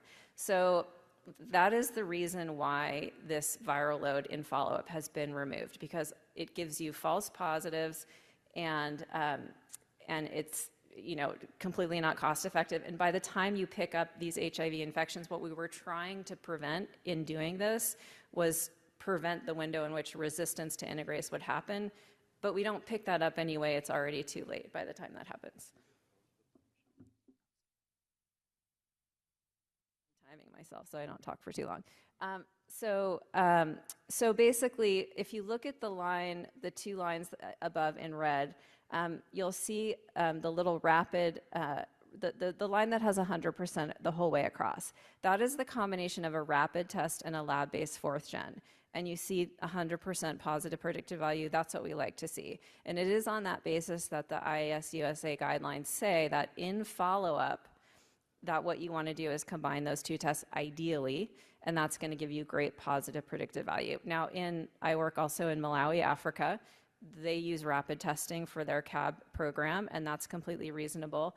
And in South Africa, they use, different also rapid testing algorithms, it sounds like. So again, there's no right or wrong answer, and I think you have to really think about what program, what testing algorithm makes sense for your specific context. But I think the take-home points here are really around the fact that generally, if you have resources, I think doing a viral load and a fourth gen at baseline before someone starts is good. If you can't, you can just do that fourth gen. In follow-up, no more viral loads. Use a rapid plus a fourth gen as kind of an ideal, and if you can't do that, there are many other ways you can make this work. Importantly, you do want the HIV test to be recent. You don't want to be using a test from last month to decide to inject today. So try to get that test within a week, and that's going to help you make the right decision about injection. So what additional testing should be considered for cabotegravir in this woman that you're seeing today? Here's a list of a bunch of different tests that might be done. Pregnancy test, kidney function, liver function, CBC, hepatitis. Maybe there's things not listed here that you might do. I'll let you think about that for 1 second. I'm going to give you an answer that you may not love, which is it depends, once again, on your resource context. But I think in general, and I'm coming from a perspective of doing a lot of this work in populations like I think you all may be serving. Unhoused people, we're on the street, we're in community. We don't have a lot of resources. So I think there's sort of a parsimonious way of doing this. Pregnancy testing is something we try to do if people will accept it. And then hepatitis, because it's common and we can do something about it. We can vaccinate if they're Hep B negative. We can link to care for Hep C treatment. In our context on the street medicine programs, we do not do any other testing unless there's a clinical indication. In my private clinic at UCLA that my colleagues work at, all of these things would be done. And it's a much more holistic sort of, we're also doing primary care, and it's also an older population. So I think, again, you can think about where you're delivering care, what your program and resources is, and tailor this somewhat to what is going to work for you. So what about safety and tolerability? So really, injection site reactions are the most common with cabotegravir. These are data from the 084 study, which again was the study in women. And you're going to say, why did people with TDF-FTC have 11% injection site reactions? Because they got a placebo injection. So they actually did get an injection, but you can see that the CAB sites, that was more, there was more reaction from CAB. And then you can see also these kind of GI side effects, nausea and vomiting, actually more common in the oral arm. So really, injection site reactions drive the main difference between oral and CAB, and GI side effects are more common with oral treatment. And pretty much very few people ever discontinue CAB because they don't like an injection site reaction or have a side effect. It's really, really rare. So let's talk a little bit more about the injection site reactions. You heard about LEN and the nodules. So these injections given into the buttock tend to be much more mild and subtle than the LEN reactions. The most common things are pain, tenderness, some swelling, erythema. People can feel nodules, but generally it's not common. You can have people take over-the-counter, acetaminophen, ibuprofen, heat or ice. Staying active helps this pain and these types of symptoms, but mostly what people want is just reassurance that it's going to go away, and it will go away, and these generally are very mild. I don't know if any of you do long-acting injectable treatment with cabotegravir or rilpivirine, but very similar. These are mostly mild. They're not life-threatening. They don't tend to cause people to present for urgent care or hospitalization. They're very short-lived. Usually it's a couple days and then they feel better, and it gets better with subsequent injections, and rarely leads to discontinuation. So I think this is, I think we're learning about lenacapavir. We're learning about how people tolerate the nodules. I think we have this data on CAB where, I think this is very well established that these injections are well tolerated, which is great. So drug-drug interactions, I think everyone always gets overwhelmed so easily. They're so complicated, and I think that, I would think of this in categories, much like Linda Gale presented. TB drugs are always something that should give anyone pause for whatever you're prescribing. I think a drug interaction tool whenever someone is on a TB medication is a good idea. So similar to LEN, this is a different mechanism. It's this UGT enzyme. So as opposed to the CYP pathway with LEN, but still problems. You can actually deal with rifabutin if you really want to, but I would pull in your expert, your pharmacist, phone a friend, get help with that one. The second one are medications for seizures. So those, again, same thing, very difficult to overcome and make sure that cabotegravir levels are going to be good enough with these medications. And the third is St. John's wort, which in the US, some people use over the counter for depression and other things. And I do think the conversation of, what other things are you getting? What other things are you taking? Street drugs, things people give you, traditional and non-traditional. In our population, we have a lot of people from Mexico and Central America who seek care from alternative kind of providers that give them herbs and things. And so we're often trying to figure out what is it that they're getting. And I think those are really important conversations to have, even if you're not exactly sure what the interaction might be, to counsel people to be like, hey, we don't really know. It might be good if you're going to start CAB not to use that herb, and let's see how it goes. St. John's wort is just really problematic. It interacts with everything. So generally recommend people don't use that if you can get them to stop. So I think in a clinical setting, it's asking people, usually they know if they're on treatment or prevention, TB preventive therapy or not. So TB, do you have seizures? Do you have a seizure disorder? Do you take any herbs? And if you kind of can start with those 3 questions. In my context, people often do not know what they're taking. We will try to call a pharmacy and see if they give us a pharmacy phone number. We have some integrated medical record systems. I'm not sure what it's like here if you all have that, but you can try to find access to things that they're taking if you have trouble. But that is a real challenge. So let's talk more about dosing and special populations. So new clinical scenario. So you have a 35-year-old female started on CAB, received on-time injections through 6 months, and returns 4 weeks late for the next injection. What do? Give the usual dose of CAB today and then continue on every 2 months. Double the dose of CAB and then regular dosing every 2 months. Restart CAB with a loading dose. So you redo those 2 doses 4 weeks apart and then every 2 months. Or only offer oral prep. She didn't come back on time, so now you're kind of nervous, and maybe injectable's not the best thing. So think about that. Whoops, there you go. There's your answer. So usual dose and keep going. So what about misdosing? This can be very confusing if you're challenged with numbers and math like me. So I think what I like to remember is 8 weeks. If you can just remember 8 weeks, then you're going to be good. So you need to reload if they're 8 or more weeks late. And so that doesn't matter if it's injection visit 2 or injection visit 3, 8 weeks late, reload. So if you're better at math, you could think back to when they got their first injection, and if it's a second injection visit, that's 12 weeks from their first. If it's the third, it's 16 weeks. I think that's much harder. So I don't think that way, but everyone's different. So those are the different ways to think about it. Now, it is important that these guidelines I'm recommending to you are our USIS USA guidelines on when to reload. Interestingly, the package insert, the FDA approval, is more conservative. They say reload at 4 weeks. The reason our guidelines say 8 weeks is because the 2 clinical trials did extensive PK modeling, and from their PK data, it seems very clear that 8 weeks is fine and appropriate. I asked Rafi Landovitz, who's at my institution and was the head of the 083 study, what's behind this strange discordance? This seems very weird to me. He said they are trying to align the treatment product with the prevention product. They can keep everything at 4 weeks because with the CAB-RIL, it's a 4-week window. So, and they're being more conservative. Now, if you wanted to reload earlier, you're not going to be wrong. So I would say, don't obsess about this. It's not wrong, but you can definitely be reassured by following this guideline of 8 weeks. Okay, so now you have another scenario.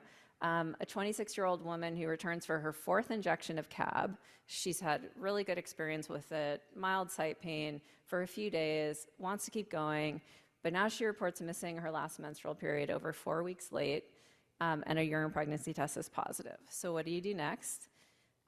So you stop and offer oral. You stop CAB and change to LEN, because Linda Gale Becker taught you that LEN has some very good pregnancy data, outcome data. You continue CAB. So you stop CAB and you just say it's not safe. You continue CAB because you say it's been shown to be safe. Or you can phone a friend. And phoning a friend is never wrong. It's always right to phone a friend.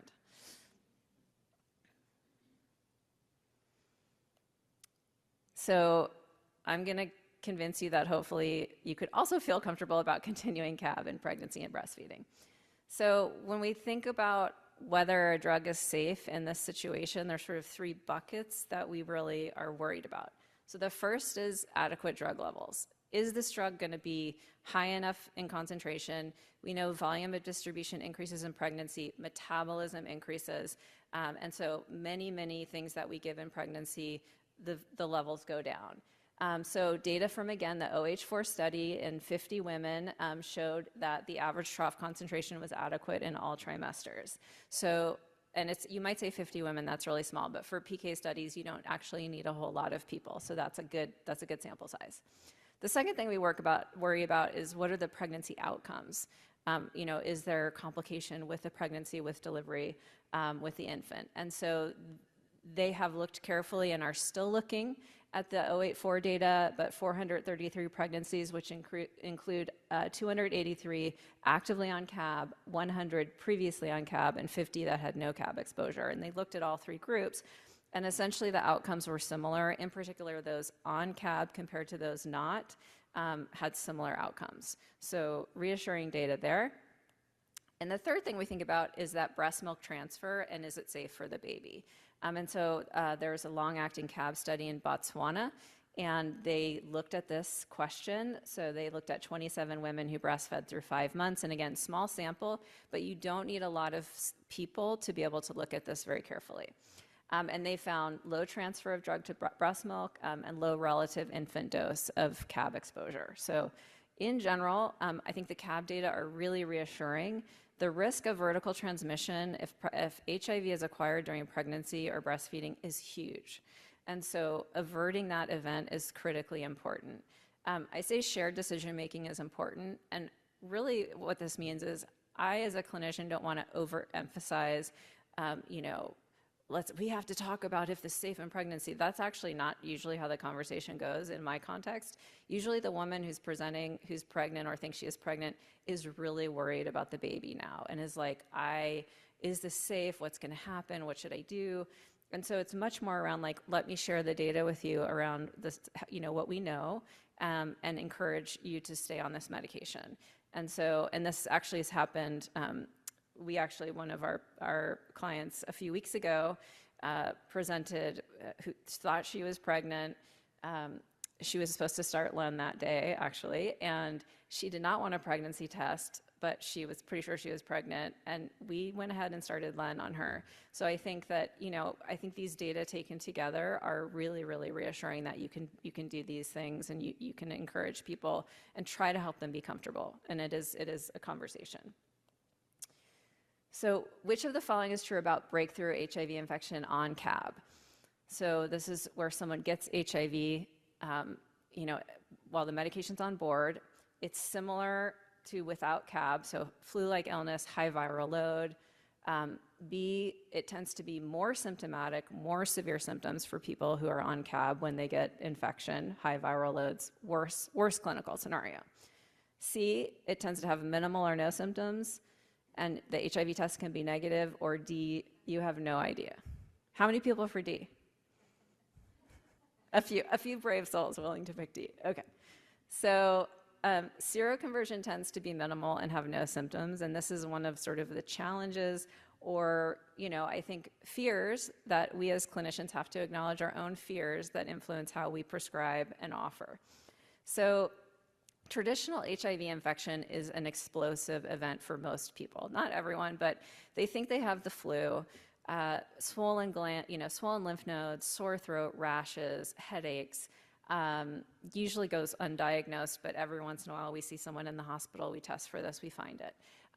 Viral loads are through the roof high, like 1 million copies and more. And our antibody test can pick these up very quickly within 7 to 14 days, or if you test them with an HIV RNA, you get that huge spike. Transmission is very likely. So in the context of the cabotegravir studies, this new entity for what HIV acquisition on long-acting PrEP looks like was described. This is by Rafi Landovitz again, and he named it because he has a sense of humor, I think. I don't know why, but Levi is a jeans company, and for those of us who are old enough to remember that. So he called it the Long-Acting Early Viral Inhibition Study, or Levi. And so what happens here is that the long-acting drug levels keep HIV sort of smoldering. People do not have symptoms. They do not recognize anything's going on. And more often, if they do have symptoms, they're very kind of protean and hard to attribute to anything. And the HIV tests are often undetectable or very low level positive, and they take much longer to turn positive. And in that context, you can get drug resistance. So I'm going to show you how he characterized this. There's a lot that's about to go on in the slide, so put your seatbelt on and I'll try to explain it. So traditional conventional primary HIV is listed there. You see the purple is the viral load. It goes up really high, really fast, and then about a week later, you get the antibody, and that's why we have these 4th-gen tests that can pick up infection so early at 7 to 14 days. So with a long-acting injectable like CAB, where people are getting, now we're looking at a time horizon of about a year. So if somebody acquires HIV right before they get their first injection or right after, there's a couple different patterns that you'll see. So this is pattern 1 here, and this is where it may take months, 3-6 months, before you see of the viral load truly spike and come up. The second pattern is it could take almost a year for you to see the viral load spike and come up. And in some of these rare cases, the viral load is not coming up and is detectable only by very sensitive assays. So following along that, the antibody patterns match the viral load patterns. So you can start to see why this is challenging, because our tests are not necessarily picking up these cases as they're happening. And resistance can occur in all of these scenarios because the virus gets to sort of hang out with the CAB over time and learn how to become resistant. So what do you do? First of all, I want to say these are exceptionally rare events. So I'm telling you about these things, but I want to also reassure you that fear of someone developing resistance should not stop you from giving this medication to someone who needs it. And I think we have to bring our own bias. We want to do no harm. The last thing I want to do is make a clinical decision that puts somebody at risk. And I think sometimes it's very hard, and we can talk a lot more about this in the discussion. If you have an unstably housed person, someone you don't know is going to come back, is CAB the right thing? How can I give it? What if this happens? And so these are hard decisions, but in a setting where right now you only have CAB, you don't have Len available, I think this can be a really important medication for you. So we can talk more about this nuance, but what happens with the people that have gotten HIV in the context of CAB? There's not that many of them because it doesn't happen that frequently. And basically the data's just a description. Some people got integrase and some people got other regimens. And this just shows you the overall viral suppression less than 6 months and greater than 6 months. And you will say 60 to 67% at greater than 6 months sounds terrible. And this actually is not from resistance. This is largely attributable to adherence. So this is not a resistance problem mostly. But what do you do? Well, the first thing you do is you want to get someone started on the 3-drug treatment right away. And you would use 3 drugs in this case and usually avoid an INSTI. Always avoid an INSTI because you don't know that you aren't dealing with resistance. Most people are using boosted protease inhibitors like boosted darunavir. We do have other options out there too. So you could construct a regimen from any number of medications. There's some reassuring data, like you start the boosted protease inhibitor, you get the genotype back, they don't have INSTI resistance, great. Put them on, dolutegravir, TLD, whatever regimen you all have here as your first line. There's also some interesting data that even for people that have integrase resistance, once they suppress on a PI or other regimen, you could switch them to an INSTI and they do okay. So the presence of the INSTI resistance does not predict success or failure of the regimen, and that's something that's not very well understood, and definitely something you would want to do in consultation with someone who's got a good amount of treatment experience. But I just say this so as to just reassure you that if someone gets HIV and they're taking cabotegravir, it happens, but they're going to be able to get treatment. They're going to be able to suppress. And many, many more people will not get HIV because you started cabotegravir. So I think that's the important point. So how much, am I good still? I lost track. Okay. So I'm going to talk about my real world experience giving long-acting PrEP in Los Angeles. This is one of my studies. And this is a work in progress. This is ongoing and still evolving very much. So I'm just sharing our experience and our lessons learned. So this is called the FACT study for short. It's field-based delivery of long-acting PrEP in Los Angeles. And I think you all can really relate to this. It's very hard to have good HIV prevention strategies, especially for women. A lot of the focus in Los Angeles has been men. And this study was specifically in response to, interestingly, we were seeing very high rates of congenital syphilis in Los Angeles County. And the study came out of our Los Angeles County Department of Public Health saying we have to do better going out and testing and treating syphilis in women of reproductive age. And they created a field team, and the field team would go out in a van and find people and just do tests and treat. And Los Angeles is massive. And this team will go out to like Lancaster, which is like 2 hours away, with their nurse and get out there and find, and bring treatment wherever people were. And so, so the things facing this population, lack of employment, lack of food, lack of shelter, feeling unsafe, negative experiences with healthcare providers. They do not want to walk into a regular county clinic in Los Angeles, not even for like routine care, let alone HIV, STI related services. And then they have substance use and mental health disorders.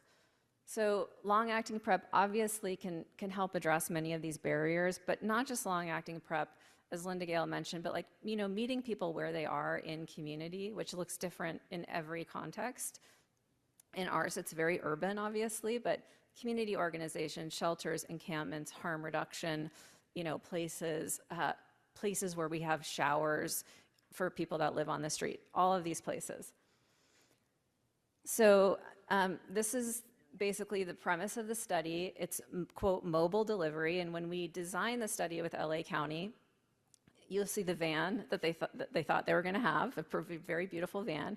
And what was great is this was really co-developed by the county and by myself and others at UCLA with a bunch of community partners that work with women, unhoused women in harm reduction. So from the beginning came together with lots of partners. What did we want to do? We wanted to go out and we wanted to offer long-acting PrEP to these women, and we wanted to see how many would be interested. We were going to offer basically oral and CAB because this was a couple years ago. Those were the choices. And then we were going to see of those who started, how well did they do over the course of the year? Did they stay in care? And then to do some implementation science, sort of outcomes, acceptability, feasibility, cost type outcomes. So when we first started this study, we really thought this was going to be a mobile program, that we were going to have a van and people in cars, and we were going to go out into the street, people living in these encampments, and we were going to do this on the street. And as we started to get this going, we thought, well, this is really, really hard. So why is this so hard? You would think there would be a lot of space on the street, but actually this is largely in Skid Row, a very highly dense urban setting. It's actually very hard to find space on the street. And so you can see the picture where the tents are. This is an area of Skid Row where there's also this building behind that has showers and bathrooms. But there's like literally no space around because the buildings around it were occupied by other businesses. So everyone's like cramped there. And then the van would be for the private conversations and private injections, but there were too many of those needing to go on for that space. The other overlay we had, unfortunately, was immigration enforcement around the same time. So this is a highly, mostly, not mostly, but heavily undocumented population, and they don't feel safe being out on the street. So we're out there trying to offer the service, and nobody really wants it, and we can't do it. So we quickly pivoted, and we decided that we were already working with these community partners, and the county was actually already offering some of the services inside community partners. And so they decided to go in, and we decided to come inside. So I would call this a co-located model, where we brought the service into a building that wasn't a clinic, wasn't designed as a clinic, and largely did this in harm reduction organizations. So again, you know, what are the pros and cons of, sorry. I didn't touch anything. Okay, I got really excited. Okay, so in terms of the fully mobile model, the pros, convenience, fewer scheduling barriers, you know, maybe it builds trust to go out and meet people where they are. Space can be found, except if you're in downtown LA, space can't be found. It is less private, and in our context, people are much more transient. They're unanchored, they're on the move. And so this concept that you're gonna reach them in a week to deliver an injection became very hard to, it wasn't gonna work. And then I know you guys will probably laugh when I say we have adverse weather conditions in Los Angeles. But we do. We get rain and we get extreme heat, and that was challenging, and then the safety concerns. So, I don't know why that's, so we moved to this, I'm not doing anything. Sorry. I'm not touching anything.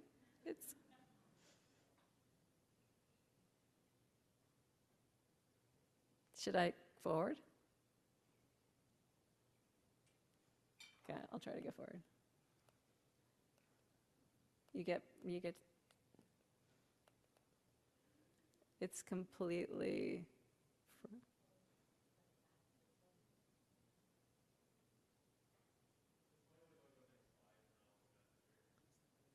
okay. All right, I'm putting this down. Okay, maybe go back one slide. Okay, so in our co-located community partner site model, clients trust their community. They trust people that are giving them needles and providing them with, you know, all of these services, and they have long-standing relationships. And so they felt so comfortable being in the community center and letting us and our team approach them in that space. The trust the community has sort of translated to the trust in the clinical team, which was really interesting and sort of unanticipated. And when the community organization referred people to us, this was like a warm handoff. These community organizations have locked doors and security guards, and so that made people feel safe to be there receiving services in our immigration context issue. And also the community organization members know exactly where these people are and where they're staying. So they'd be like, oh, she stays in MacArthur Park on that corner. And we're gonna go find her on that corner and bring her in for her injection. It does reduce reach because obviously you're not reaching a number of people that aren't gonna engage with a community organization. So I do think you need both models. There are logistics because all of a sudden you've gotta bring a car out to the MacArthur Park corner to bring them into this facility, which is far enough away that a vehicle is required. And you're really using non-clinical spaces to do clinical work. Next slide. So in terms of implementation challenges as well, communication is extremely hard. So we will get contact information of every kind that you could imagine. We will get consent to be able to talk to the community organization about the individual. They always say yes, always. And if they're concerned, like you can talk to Yvonne but not Rebecca, we'll take the individual names of the people who consent so that we can really have a trusted contact. Forward one. We also tried, sorry, can you go forward one time? And again. Okay, so we also tried using AirTags. These are the kind of things, if you lose your phone or your keys, they ping, they locate off other phones. Like if people consented, we would give them an AirTag and see if we could find them that way. So that's we can talk more about that later. Hasn't gone super well, but we are giving them out. People take them. Next. And then transportation coordination is really challenging when you've got a community partner, a client, and a clinical service all having to triangulate communication. Next. And it's also very time intensive with the amount of reminders and things you have to do to keep people coming. Next slide. And then, people don't have phones. They have phone service interruptions. Their location is changing. So this is all just to say, this is hard. But I do think it's working. So next slide. Community partners are really making this possible for us. And I'm not sure if you all have models that you might leverage to also do something similar. Next slide. So very quickly, I'm almost at the end. 112 women have been offered PrEP through this program so far. Next slide. So median age 38. We do say anyone who identifies as a woman can come into this program, and so we do have a few trans women that have joined. It's largely representing Los Angeles County, 47% Hispanic Latina, 16% Black, African American, African, and 25% multiracial. It's also very heavily unhoused, so 47% living on the street, park, or car, 31% shelter, temporary housing, or rehab, and just one click forward is 78% very unstably housed. Next slide. So PrEP interest and update, we had 2 phases, CAB, integrity reverse, we offered CAB and oral. So the CAB offer part, 97 women offered, 84% wanted PrEP. I mean, that's amazing. So it just shows that if you get out there and start offering, people are very interested. And then 54 ended up wanting CAB, and of those, 10 have started, that's 19%. If you're a glass half full, that's great. If you're a glass half empty, it's very low. And it just, I've worked in Malawi for much of my career. I've done lots of different projects. This is the hardest thing I've ever tried to do. But it's also amazing and so important. And so I have to look at this number and say, this is a victory because this is a very difficult population. So we have to get people on health insurance to give them CAB. And that is our biggest barrier. And you all, I don't think, are facing that. So that is exciting for you. But then there's this whole component of people we cannot find them after that first encounter, which it sounds like is also the experience in South Africa. Next, so in February, we started offering lenacapavir. That's when it was brought onto the Medi-Cal formulary. And we've offered 16 women. And what's interesting is 8 wanted CAB and 4 wanted len. So we have not seen CAB completely, displaced. I think people still really sometimes like the older thing, not the newer thing. People have the nodule thing is kind of out there and creating some concern. And 2 of these in this group since February have been pregnant, and so we've had that sort of shared decision-making conversation. So we'll continue to follow this. We have another year or so of this implementation project. Next slide. Oh, we've lost 2 to follow up, most important. So, but I think that's actually not too bad, and most were lost early and not late. So that's our retention. Next slide. So this is in conclusion. So I sort of feel like there's, a critical message here that choice is really helpful. And so being able to really have a conversation and be able to offer choices, and hopefully you all will have len to offer as well. And I think we're seeing preference for CAB persisting despite the offer of len. CAB is safe and well tolerated. The injection site reactions really aren't a problem. The drug-drug interactions are minimal. You've got safety in pregnancy and breastfeeding and low discontinuation rates, and you do need innovative implementation. These people probably are not going to come to you in your clinics, so really thinking about where you can collaborate with community, meet people where they are, how to build trust, and then, it takes resources, a lot of resources to make this happen, but I think it's an investment worth making, and it sounds like if you can close the gap, there'd be lots of money saved in late years and healthcare costs and morbidity and mortality. So that is the end. If you can just go one forward so I can acknowledge my collaborators and my team and my partners, and sorry for the technical glitch. Hopefully I didn't lose anyone, and look forward to talking more.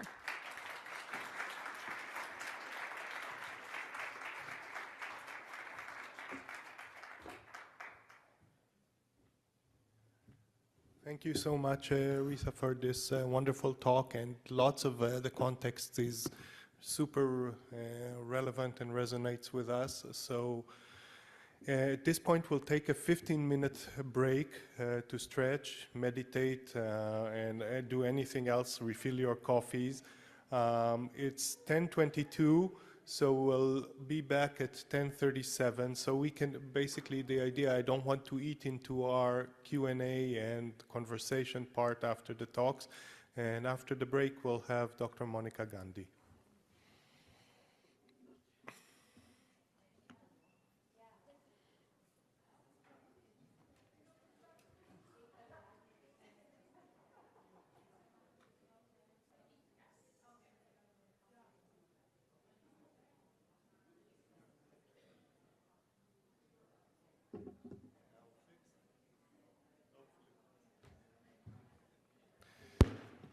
Hello, everyone. Let's get back to this conversation. And our next speaker is Dr. Monica Gandhi, who is a professor of medicine and associate chief of the Division of Infectious Diseases, Global Medicine at the University of California, San Francisco. She's the director of the UCSF Center for AIDS Research and HIV director of Ward 86 Clinic at San Francisco General Hospital, where her research focuses on HIV treatment and prevention for HIV in women, adherence measurements, and long-acting antiretroviral therapy. We are super, super delighted to have Monica here and share from her experiences and add to this incredible panel.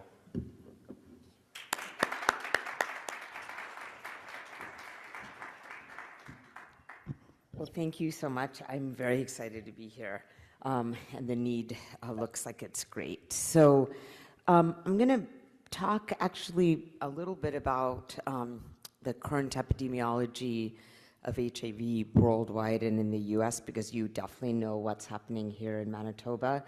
But then I'll talk about treatment outcomes, and we'll focus more on treatment and how to improve treatment outcomes in people who inject drugs and people who are homeless. And we'll kind of divide it between long-acting and low-barrier care access programs. And maybe some little bit about improving PrEP outcomes, though that was really covered well by Dr. Becker and Hoffman.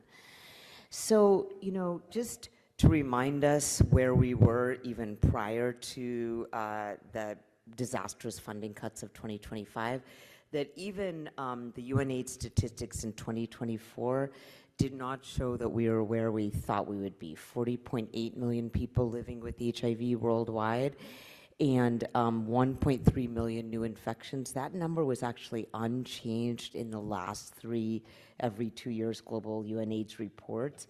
And 44.1 million people have died since the beginning of this epidemic from AIDS. And worldwide, only 73% are suppressed. So that is not even where we wanted to be prior to what happened in 2025, because there was already decrease in funding commitments and anti-LGBTQ sentiment, and then we had 2025.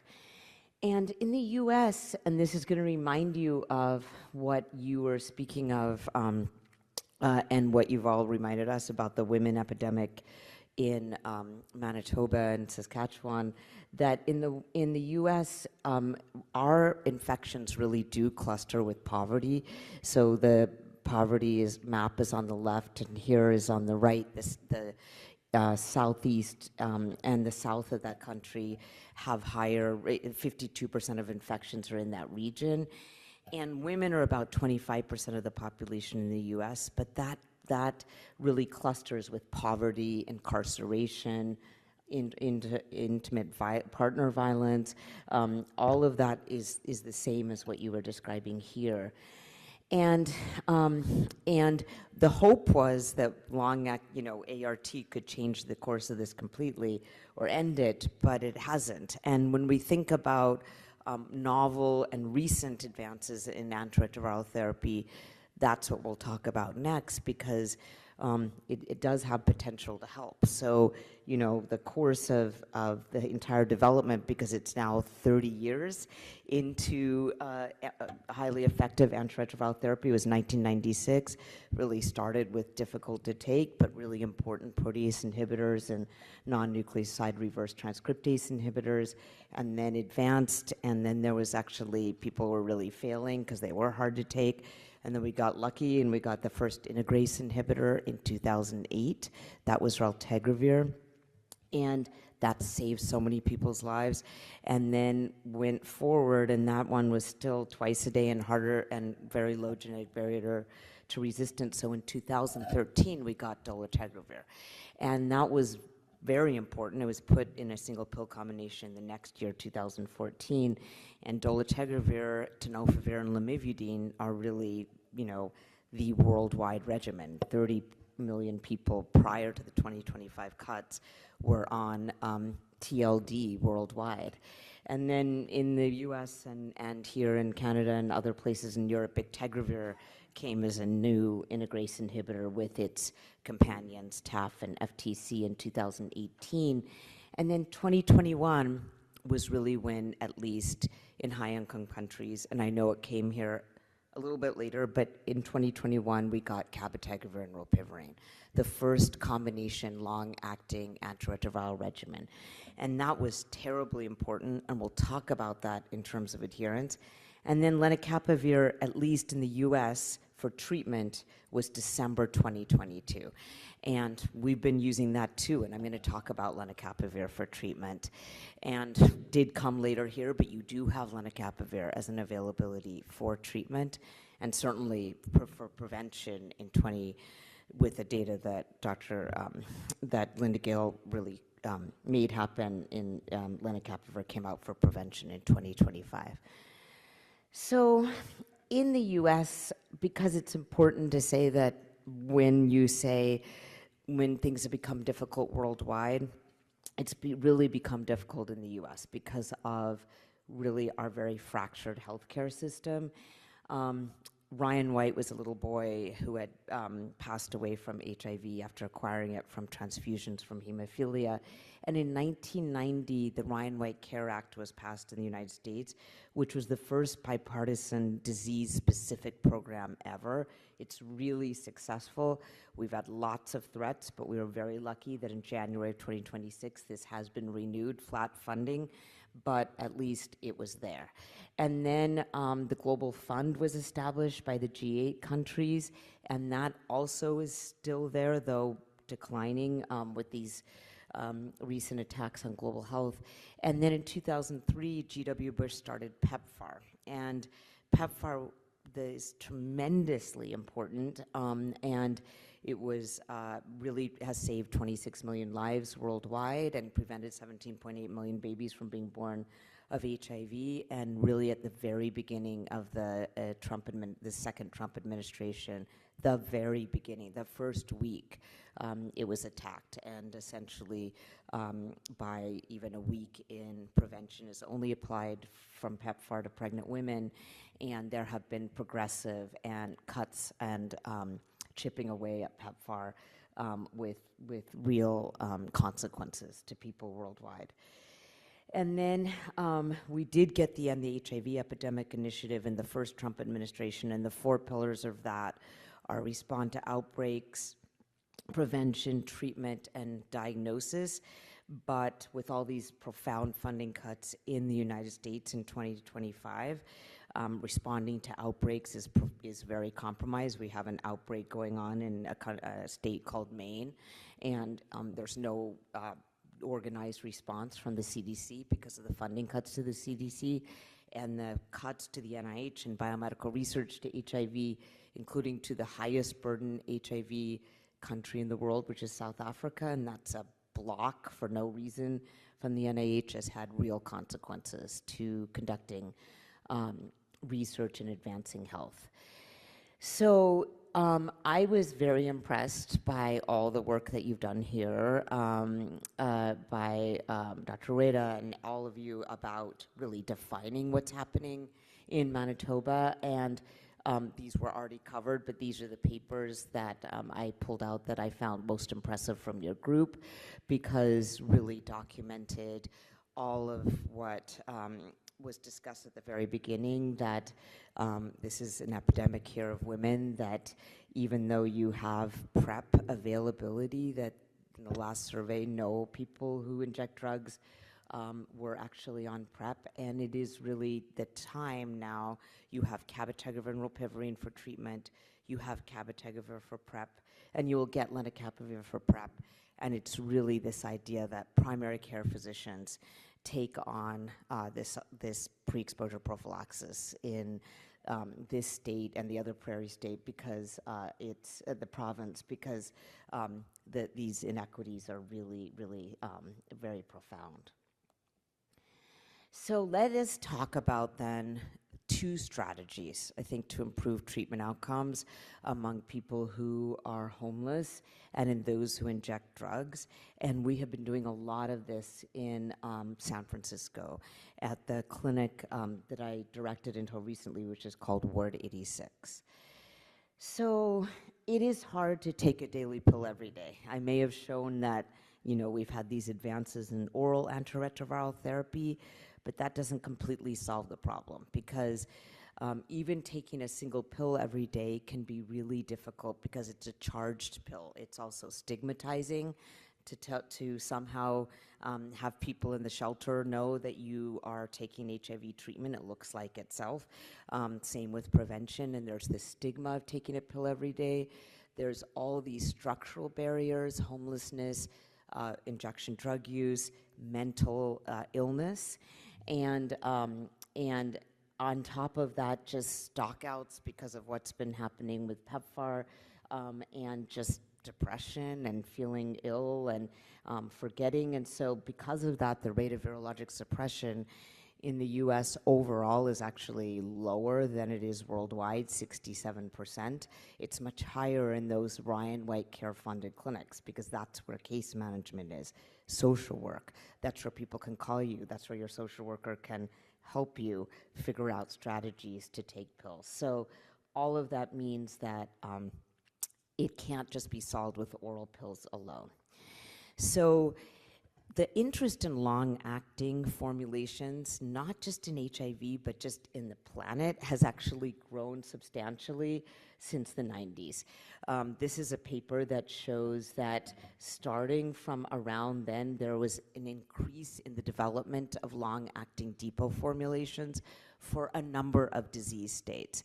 And in fact, this was a British journal, and it said medication noncompliance is a dreadful bottleneck to successful treatment outcomes, and thus the increase, not just in our field, of using long-acting formulations when it's hard to take those pills every day. And in fact, this is a New England Journal article from a couple years ago that looked at the difference between unintended pregnancies with just oral contraceptive pills versus all these long-acting formulations that we have now, including Depo-Provera every 3 months or implant. And with the use of the long-acting formulations, unintended pregnancies is 22 times less than when we only had oral contraceptives. And importantly, it's not just the long-acting formulations that led to this really reduction in unwanted pregnancies. It also was primary care taking on contraception. It used to be OBGYNs. It used to be just in that field that the prescriptions for oral contraceptions happen. And it's really primary care taking this on as your own. Any preventative health contraception, that would be true of PrEP as well. And PrEP is not harder to prescribe than Depo-Provera every 3 months, and in fact takes very little monitoring, like it was really elaborately gone through by the previous talks. So this is another example of a field where long-acting is underused but is really helpful, is psychotic medications that control psychosis. So this was a paper from 2 years ago that the risk of 30-day rehospitalization after a hospitalization for psychosis was reduced by fourfold if long-acting antipsychotics were prescribed, risperidone or Abilify, other than oral antipsychotics. And in fact, this other paper on the right shows that antipsychotics, long-acting formulations are really underutilized, except in Japan, actually. So another thing to think about, because often when I talk about contraceptives, like Dr. Linda Gale Becker talked about, the combining of PrEP and contraception makes a lot of sense for women, and combining of long-acting modalities, but so does antipsychotics in those with mental illness, and so does, for example, long-acting substance use control medications like long-acting Sublocade. So this combining of long-acting is something that's really makes a lot of sense with HIV. So to go into then long-acting antiretroviral therapy, we just have one combination that's been approved. There's just one.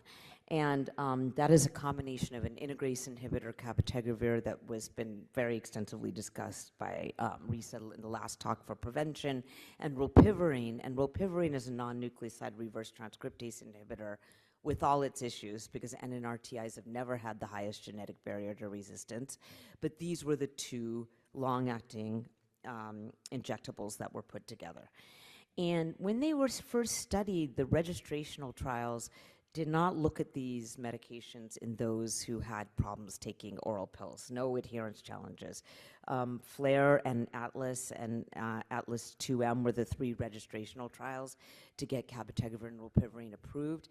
And FLAIR was in treatment-naive individuals, but first everyone had to get suppressed on dolutegravir, abacavir, 3-TC, and then they got randomized to long-acting ART versus oral. And Atlas was every 4 weeks, and Atlas 2M was the every 8-week formulations of CAB and RIL that you have here. And they were, those studies were performed in people who were virologically suppressed on whatever they were taking. So we only had data on those who were virologically suppressed. So when the package insert came out from the FDA, when these were approved in 2021, the approval officially is for those with virologic suppression.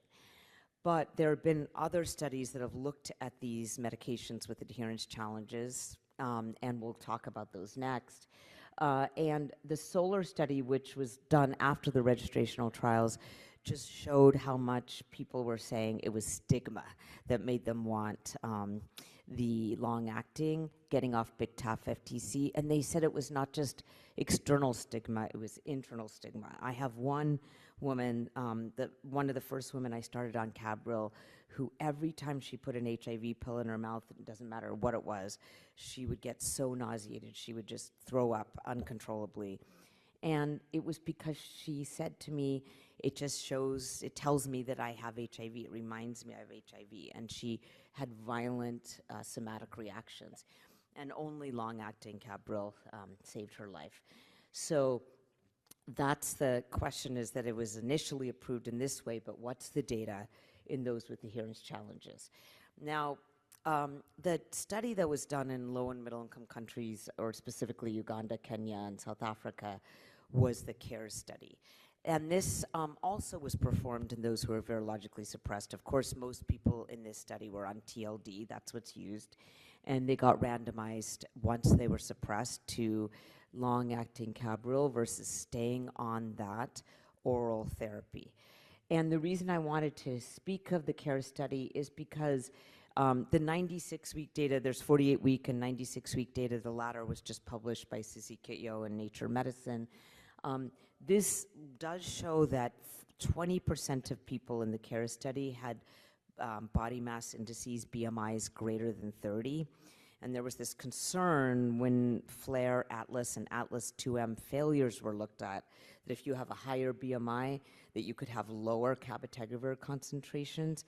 But I think it's important to say that CARES did not worry about that. There was not a special longer needle that was used in people who were having higher BMIs, and everyone actually did really well. So I want to point out the BMI data from CARES, and I also want to point out the archived resistance, because there was archived resistance. 73% of people had been on efavirenz, TDF, FTC in the past, and there was a certain amount of NNRTI, mostly some integrase inhibitor, archived resistance in the DNA in the reservoir, but it didn't matter. And people did really well, meaning 96%, 97% virologic suppression rates, even out to 96 weeks.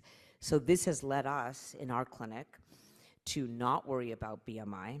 And there was actually, we used to give longer, use 2-inch needles to give the cabotegravir. But with the data from CARES and with data that was just presented at CROI 2026 from the OPERA cohort, where virologic suppression rates were just as good in people with BMIs of 30 to 40, BMIs of greater than 40, than they were less than 30, we've stopped worrying about BMI. We want proper technique, but we've stopped worried about BMI. And also, we don't worry about HIV archived resistance at all. We prevent it from being done in our clinic. We don't think that's compatible with low and middle income countries. We think we should all be using, just thinking about the genotype in what's seen in the RNA.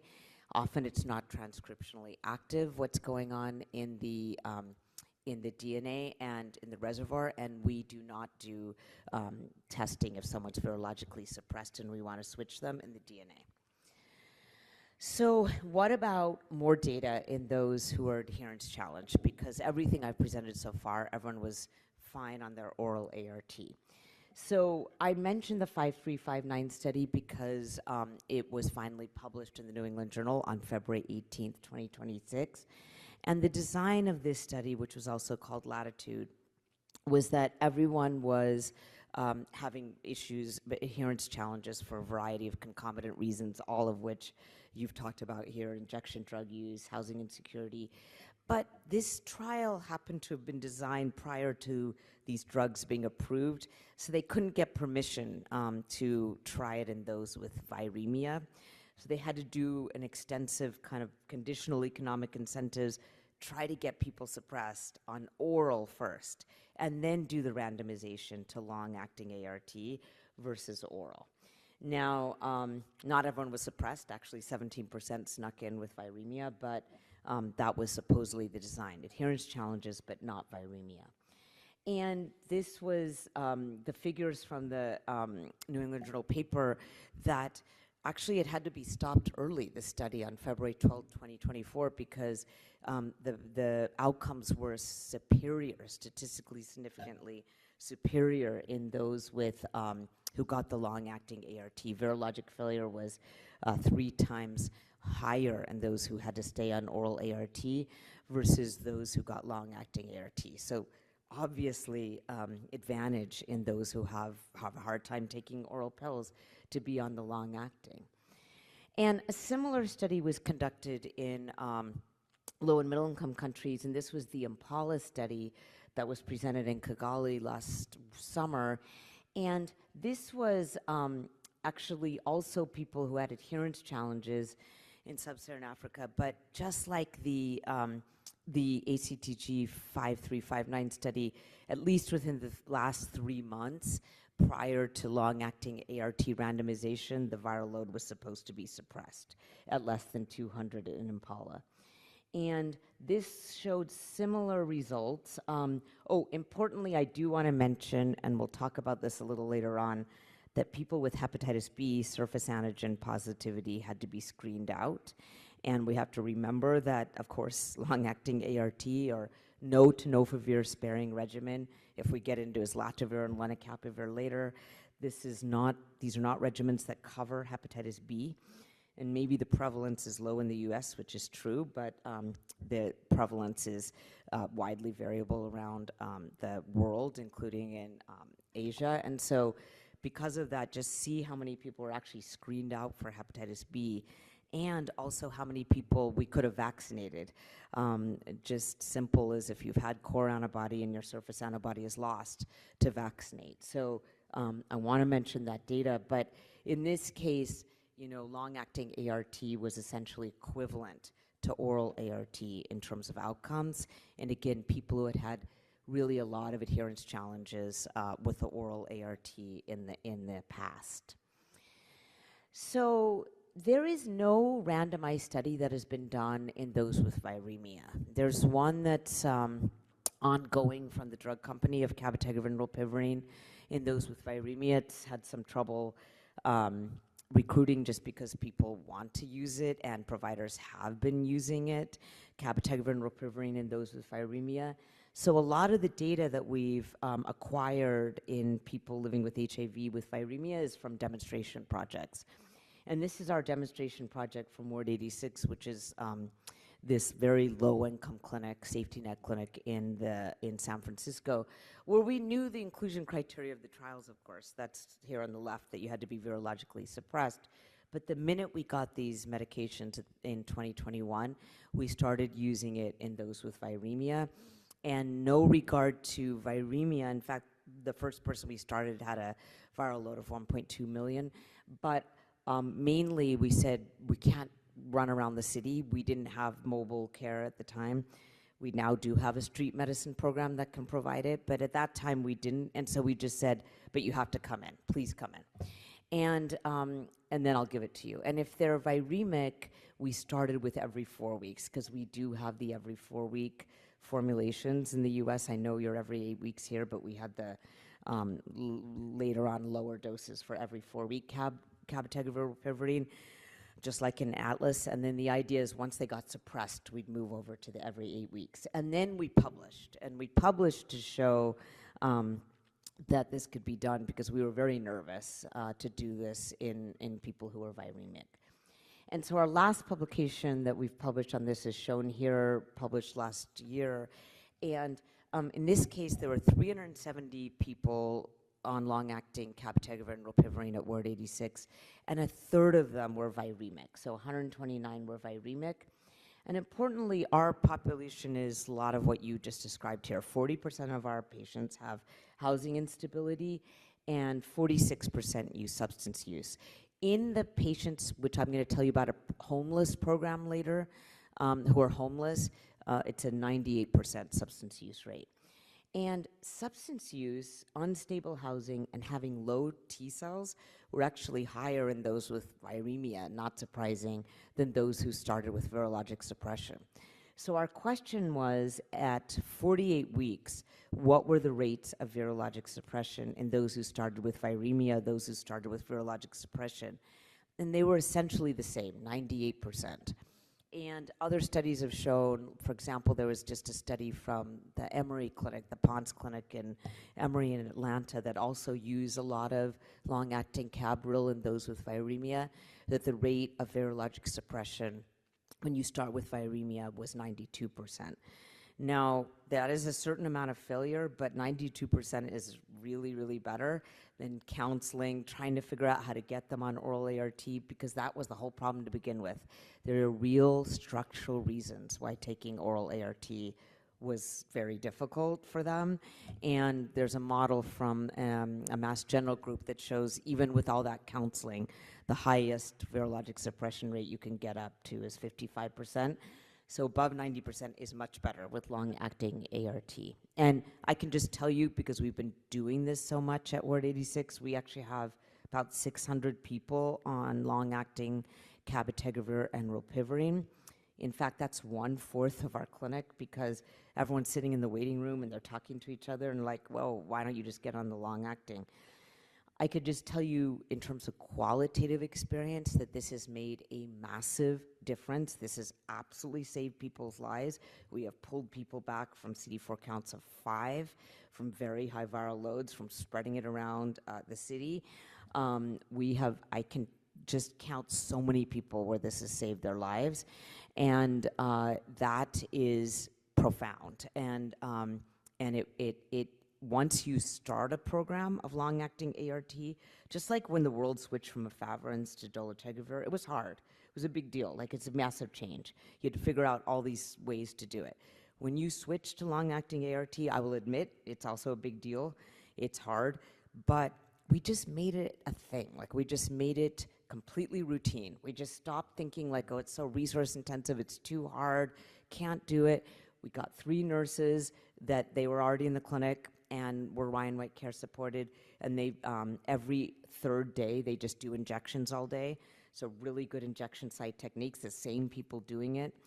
And we got this technique down where we call them, tell the patient that they are due for their injection, take it out of the fridge, have them come in, don't go in the waiting room, go back to something we call the treatment room and just get it done and then leave. And importantly, and I think this is the most important part, you'd think that we'd be chasing people and calling them constantly. People with HIV don't actually want to live with AIDS. They had had a lot of opportunistic infections. They were sick. They have so many other issues, housing insecurity, substance use. If you get them on long-acting, this is one thing off of their plate. This is one barrier off their head the first time they've ever been virologically suppressed. They're not ashamed to come in because they can take their meds. And it's very interesting how internally motivated people are to come back.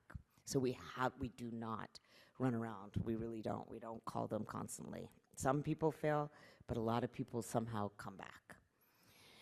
So because of the data from our clinic and some others around the country, actually the US guidelines changed in 2024 to endorse the use of long-acting cabotegravir and ropivirine in those with viremia, both what's called the IAS USA guidelines and our Department of Health and Human Services guidelines. So even though the FDA package insert still says use in virologically suppressed, if you want to use it in a clinic in the US and we're very fractured, you can cut out this paragraph from the DHHS guidelines and get it approved for those with viremia. So it is a strategy now that is really like formally endorsed by our recommendations.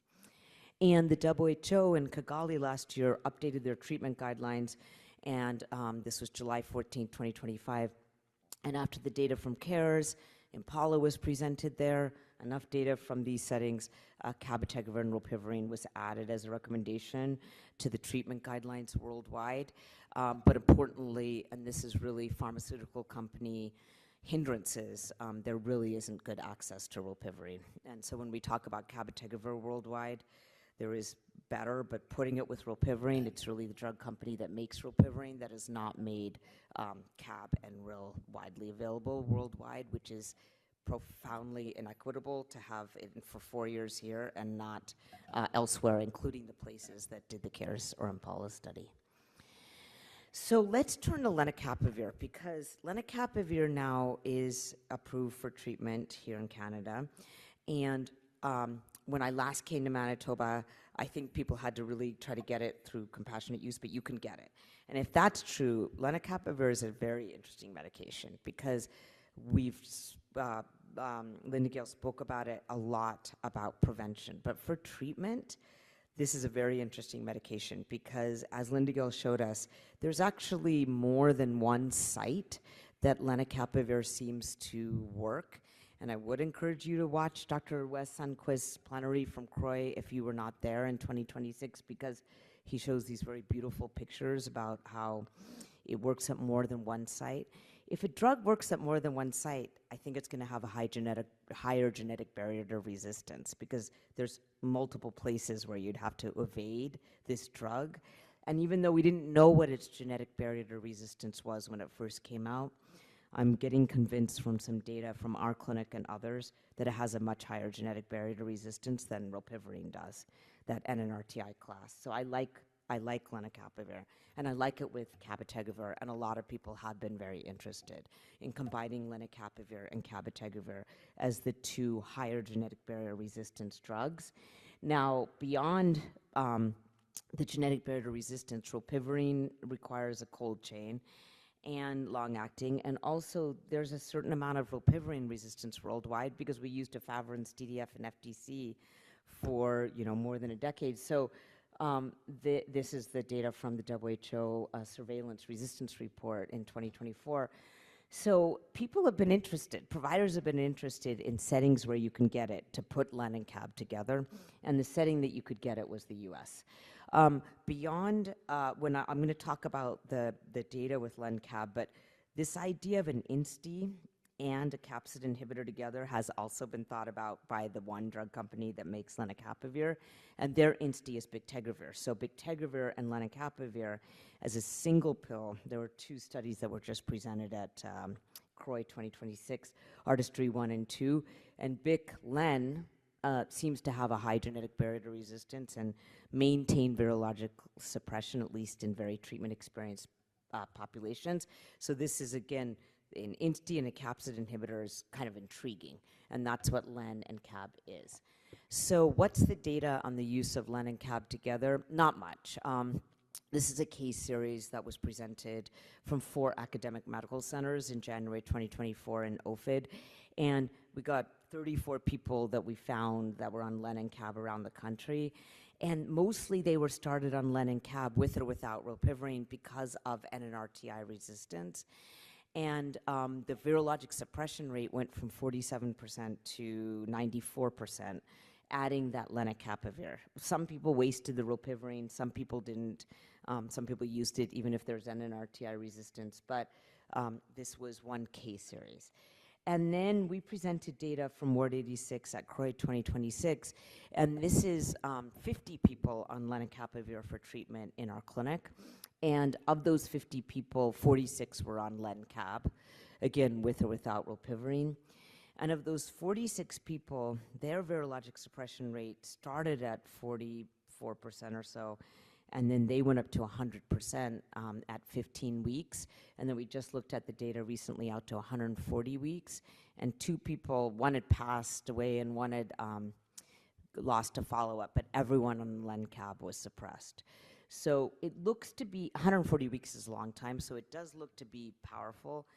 And I think it is a potent combination. But of course, we need it worldwide, and we need it to be studied. So there are 2 studies that are supposed to happen in the ACTG to look at that combination of len-cab. One's a small one in the United States, but the other one is really important. It's in low and middle income countries, and it's actually randomizing people who are failing tenofovir, lamivudine, dolutegravir to the strategy that you usually do if someone's failing, which is enhanced adherence counseling, versus getting len-cab. And that's called the Lancet study, and the reason it isn't completely off the ground is all these issues with the NIH, including South Africa, which was a site that we very much had hoped to have for Lancet. So we need more data on this, but I'll tell you that people are using it. And this idea in the future is, Linda Gill and Risa convinced us that cabotegravir and lenacapavir are going to become more available worldwide for various reasons, even though it's not as easy as it should have been. MPP, Madison's patent pool is how cabotegravir went, and the lenacapavir went through a voluntary licensing. We should have much more availability than we have, and it is a complete chore to get it. And Linda Gill's personally doing this for every person in South Africa. But if we can get both of them, and they're available for prevention, put them together for treatment once we get the data. So it's more intriguing to me than rilpivirine, which has a low genetic barrier to resistance, and the drug company fundamentally didn't make it available. So what about low barrier care? This is the other way that we've tried to think about those who are homeless or those who use injections. So the history of Ward 86, we actually opened its doors on January of 1983, so this was 18 months after the first description of HIV cases in the MMWR on June 5th, 1981. And we had to open it outside of the hospital because people didn't want people with HIV, providers didn't want people with HIV in the hospital. So we had to open it in a kind of old brick building, a little far away from the hospital, and it was falling down. And it's actually totally not earthquake safe, but they still have us work there. And it is the 6th floor of Building 80. That's why it was called Ward 86. And what we did at the beginning was a lot of investigational trials. Paul Voberding had started it, and he was the first author on the AZT study in the New England Journal. And then we also helped people pass with dignity. That's what we were doing, like everyone else was doing. And then we got to an era where we could start really moving after the antiretroviral therapy era dawned in 1996, the highly effective. And then we started moving faster. We started a women's clinic pretty early on, and that was because if you say 75% of people living with HIV in US are men and 25% women, it's even lower percentage of women in San Francisco. It's really pretty much a haven for gay men and for transgender women.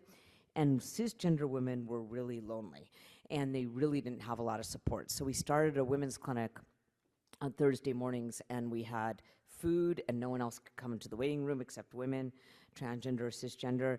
And we got MAC, which is a makeup place, to come and do like makeup, give out makeup samples because they were supportive. MAC was supportive of HIV, Levi's was supportive of HIV. So anything we could think of, we were trying to support women in a special way. We now have acupuncture and therapy on site. So we started the women's clinic. Then in 2013, we started RAPID, and RAPID was just start HIV therapy the day of diagnosis. So if someone was diagnosed anywhere in the city, we'd get them on a bus and we'd bring them to our clinic, and we'd start HIV therapy that day. And we had starter packs that we had bought, so we could actually start even while we were figuring out their insurance.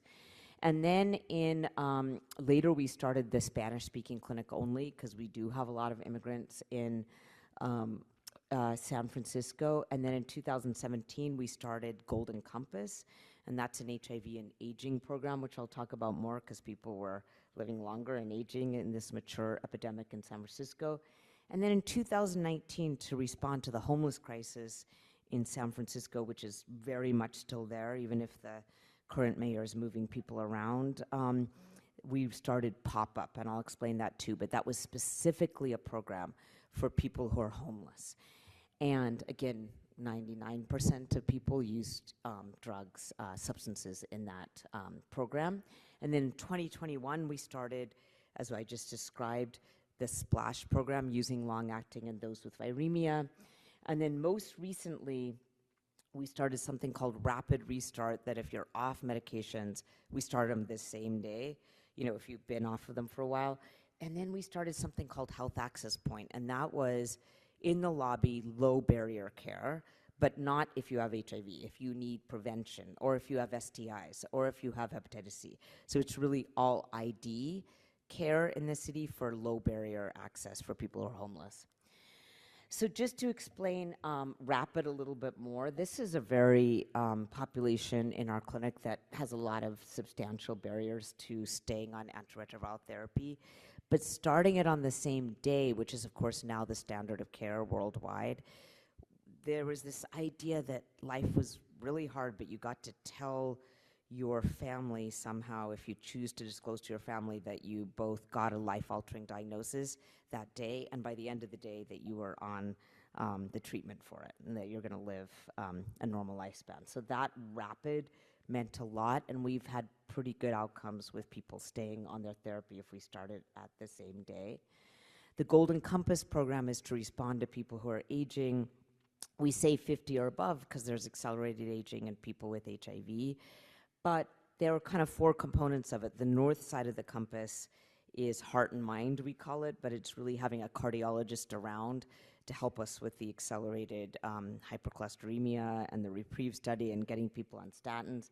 And the east side is frailty, which can happen faster in people with HIV. And it's literally, we all learned how to do frailty assessments and just getting up from a chair and figuring out how frail people are so we can figure out what to do about that. And then also just helping with their bone health because of the loss of bone with the chronic HIV infection and with old tenofovir regimens. And then the southern point is just simple of how many gay men in the city lost people and were socially isolated. And this is just social groups. And during the COVID pandemic, we had walks, and now we just have every week a group. And then the left side is these simple things, but it's hearing, dental, and vision that people wanted, and we navigate to those services in the Golden Compass program. And then what's relevant to those who are homeless and inject drugs, that is the focus of this talk, was our Pop-Up program. And that started in 2019.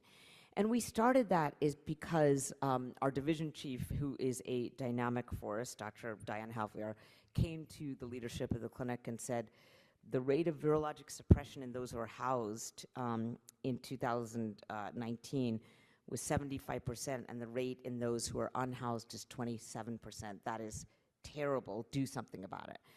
And we couldn't give everyone housing, we'd like to, but that wasn't what our clinic could do. So we tried to think of a way that at the clinic level, what could we do for people who are unhoused?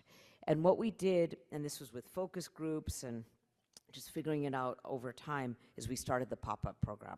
And the pop-up program, like popping up restaurant or something around a person, means that there's no appointment times at all. You do not have to come in at 3 o'clock on Tuesday, because what does that mean when you're living in a tent? It means that you can come in any afternoon, but importantly, the same people see you. And that ended up with qualitative interviewing being the most important part. The same social worker, the same small group of providers, the same pharmacist, the same medical assistant taking the vitals. It was that same person. It became a very relationship-based, low-barrier care access model. And when you came in, and we mandated that everyone who was in the pop-up program was viremic, that they weren't on oral therapy, they would come in, say, because their ankle hurt or was cold, and we would immediately pop up around them and try to get the HIV care established. Here, let me help you figure out, like, is there a locker we could put your oral ARV therapy in? That didn't work as well, but when we got long-acting ART, I would say almost every one of our homeless patients at Ward 86 is on long-acting. And that worked, again, because of the internal motivation and because we give them incentives, $5 to $10 gift cards, that's it, for food. And it made a huge difference, and the relationships made a huge difference. And this is what we've seen in the pop-up program over time. We started with a rate of 0% virologic suppression, and now we're around 66%. And what really changed the equation was that blue part of it, which is that when we got long-acting, we were really able to get virologic suppression rates up in people who are homeless at Ward 86. And because we take care of so many of the low-income people who are living with HIV in the city, this led to very substantial improvements citywide. Now the rate of virologic suppression is 87% in those who are housed, but the homeless at 68%. So that was over about 4 years after the pop-up clinic was established. And then I'll end with that same idea with PrEP outcomes, but I actually won't go into this very much because of the excellent talks that we just heard. But just to mention that, you know, over worldwide of how many people need PrEP, and this is even old data, that if 10 million people needed PrEP, only 2.5 million are accessing it. And, you know, we can talk about long-acting all we want, but they have to be made accessible for people to get them. And this has fallen with funding cuts, because if PEPFAR can't provide, well, it's not that they can't, they have been told they can't provide prevention except for pregnant women, then this is going to be a fall off on PrEP. And as Linda Gale talked about, was part of every study from the beginning, these were the major clinical trials that looked at the efficacy of TDF, FTC, in different populations, IPREX, Botswana, partners PrEP, and heterosexual couples. But importantly, these yellow shaded ones, FemPrEP and Voice, look like TDF, FTC didn't work in young sexually active women. And of course, it works. What ended up happening there, of course, is that self-report was high for taking the TDF, FTC, so was pill counts. But the rate of active tenofovir ingestion in the active arm was less than a third in women who were assigned to take TDF FTC. So if you don't feel you're at risk, you're not going to take the pill. And adherence is everything. It's just always been everything with PrEP, as Linda Gale talked about. And so I do want to mention that the 2-1-1 strategy, which is taking 2 pills before sex, 1 pill 24 hours later, and 1 pill 48 hours later, has not been studied in women. So it's approved for transgender men and MSM, but not for cisgender women. And just like Linda Gale told us, actually neither is TAF FTC, because the TAF FTC versus TDF FTC study was done in MSM, the Discover study. And yeah, TAF FTC looks just as good as TDF FTC, but it hasn't been done in women, even though Purpose 1 did have a TAF FTC arm to address that gap. The adherence wasn't great to TAF FTC, and the FDA is not going to look at adherence prevention effectiveness, and they didn't, so it's not approved for women. it is so important to get everyone treated, going back to treatment, because of the undetectable equals untransmittable story, which is very, very real. I remember being in when the 3 big cohort studies were shown that showed you can have so much condomless sex. Doesn't matter if one member of the couple has a viral load less than 200, the other member of the couple is not going to get HIV. And that is such a powerful destigmatizing thing to tell people that if they're treated, they can't pass it on. And that needs to be pushed and pushed. But PrEP is hard to take. People get off of it. They don't adhere. They don't persist. It's just hard. It's hard to take that daily oral pill enough when you're on treatment. What about PrEP? And that's why these long-acting has been so important that we just talked about over the last 2 really excellent talks, cabotegravir and lenacapavir, because it's the poorly adherent and not to judge, it's very hard. You have concomitant challenges that benefited from long-acting treatment. Of course, they're going to benefit from long-acting ART. So Risa already went over the data that actually cabotegravir was superior to TDF-FTC in both men and women. And Linda Gill already went over the data that lenacapavir is also superior to oral options for preventing HIV infection in men and women. So that means that what does it look like in our clinic? Because I already told you that Ward 86 is really a population with a lot of concomitant challenges. This is data that we published maybe a year and a half ago that really did show that if we use cabotegravir-based PrEP, that actually, again, 30% housing instability, 36% housing instability, active substance use, that people were able to persist on cabotegravir PrEP longer than we had ever seen them persist on oral TDF FTC. So it really mirrors those outcomes that I just showed you with long-acting ART. And our HAP program, which is the one that's in what's the first floor of our building, that's just anyone can drop in anywhere around the city for infectious disease care. There's a place called the Tenderloin in the city where very low income people, they come into a church called Glide Memorial Church for food, and they send them over to Ward 86 for ID care, for STD, for hepatitis C treatment, and for starting PrEP. And we've managed to start a lot of cabotegravir and now lenacapavir in that low barrier access clinic any time of day. And then this has been shown also in what's called the PILLAR study. This was priority areas in the US that they also offered cabotegravir-based PrEP to these 144 individuals. And the persistence, again, was higher than we had seen with oral TDF-FTC. So it's really mirroring that same data with long-acting ART. So how do we do it at Ward 86? We just signed on to it. Like, I was the medical director when we got these long-acting ART, and we got one farm tech, which isn't very expensive, and we got them because our insurance is difficult, so she had to call for prior authors. She had to call to get approval for these long-acting, so that's what she did all day long. And then we just made it a thing, meaning we just like kind of didn't hesitate to just make it a part of our programming as if it wasn't unusual or too hard. Again, we have these 3 nurses that rotate. We give about 20 injections a day. We do call a week before and the day of the injection, and most people in the low income does have phones. And then we try to give these, we tell people to tell their friends, so to tell the people in the waiting room. And we've just gotten up to now a quarter of our clinic being on long-acting ART. And we've really seen benefit in those who are homeless, really a lot. So I want to end with the fact that none of this can happen if we can persist in this kind of terrible era of not prioritizing healthcare, not prioritizing global health. And this is a very depressing model from UNAIDS that we're going to be back to the same number of infections at the end of this decade that we had in 2000 if we don't avert what's happening with these funding cuts. Our priorities have got to change, and hopefully they will in November of 2026 in our country. We think things will change, but it's been really difficult.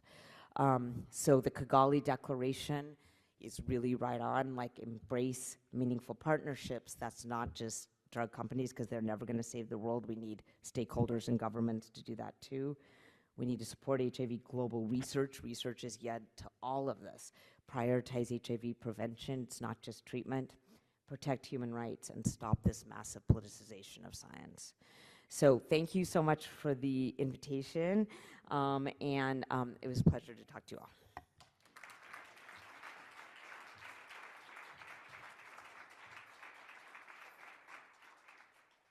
I stay up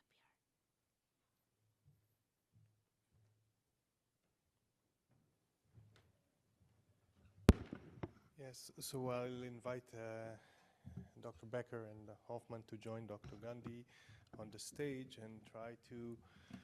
We have about 45 minutes before lunch, and I would not be the person to stop you from lunch. So to have some Q&A, and for people who want to post their questions, use the platform in the meeting to post some of your questions, so we can have the three speakers discuss those.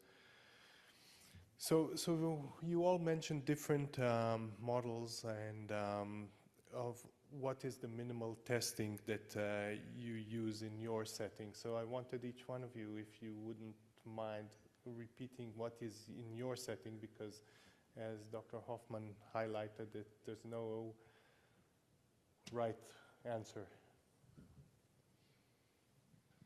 Well, we listened to the CDC at the beginning with cabotegravir prevention, and we did actually do RNA testing every 2 months because they said to, and also because Dr. Landowitz, who's your division chief, did kind of change his mind on that. He was the one who pushed testing every 2 months and was all about Levi, and then when he actually really saw the data, especially from the open label extension studies of HB10083, there's just no point. Like, a lot of these viral loads are low and they're false positives and they cause profound confusion. So pretty quickly then we changed to checking RNA way less often. Maybe we'll do it every 3rd dose or once a year. We're really just doing the HIV antigen antibody testing every time we administer the test. Every time we do a viral load, unless someone has symptoms or they had something that was very obviously a profound risk factor, we get in trouble when we do viral loads because they're like 100 and then they're 200 and then like they get started on ART and then we can't figure it out because of course they're going to have low viral loads if they did have, and we just get confused for months. So yeah, we do it much less often. Yeah, so in our street-based mobile model, so at baseline before we start, we are doing a rapid test because we can do it on the spot and pick up a diagnosis potentially. And then we draw blood and have the 4th gen and the viral load done. That's the baseline. And we prescribe based on the negative rapid. And then when we see them back, we have those baseline labs back to start. And then in follow-up, we're just doing the rapid, and on the basis of that negative rapid, in the moment inject. And then the confirmatory 4th gen goes to the lab.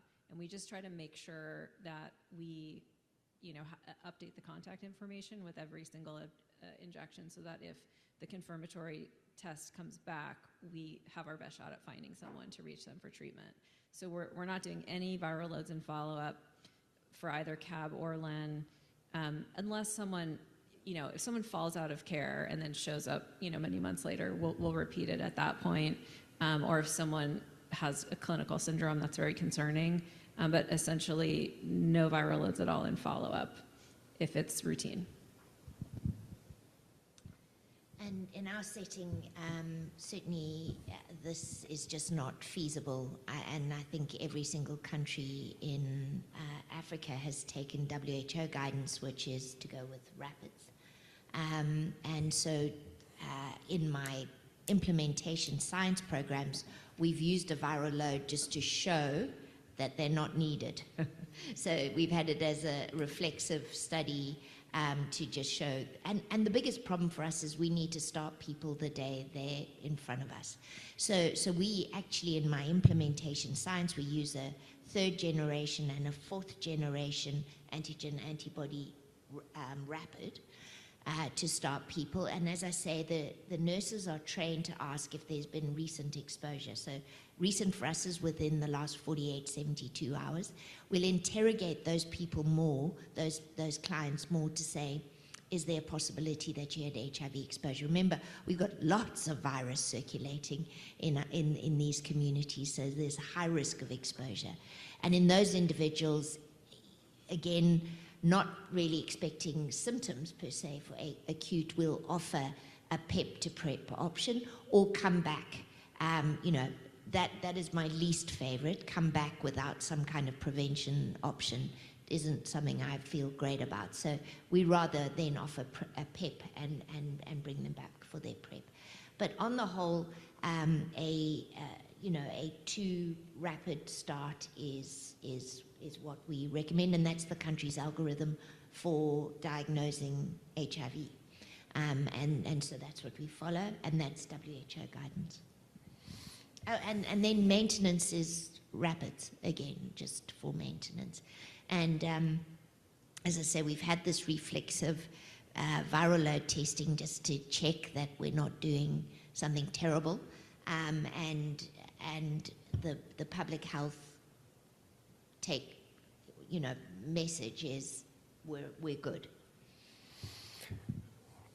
Yeah, it just made me realize an important comment. So in my context, we have to prescribe to insurance and have drug then delivered to us. So we don't have the option of doing a same-day start for long-acting injectable at this point. And so I think that, I think it's a really interesting question, and I don't know that there's a lot of experience from more high-income settings on what is the best way to do, rapid long-acting start and what the testing algorithm is for that. And I'm not sure if you all would be able to do that if there's no insurance company involved. It's an interesting opportunity and important area to try to get some data and come up with an algorithm. I mean, in relevance to that, in our setting, we're using so much CAB-RIL that we just take someone else's CAB from the Omnicell, and then we give it to them while we're ordering it for that patient. So we can do same day, but I would also be curious, can you do same day in South Africa?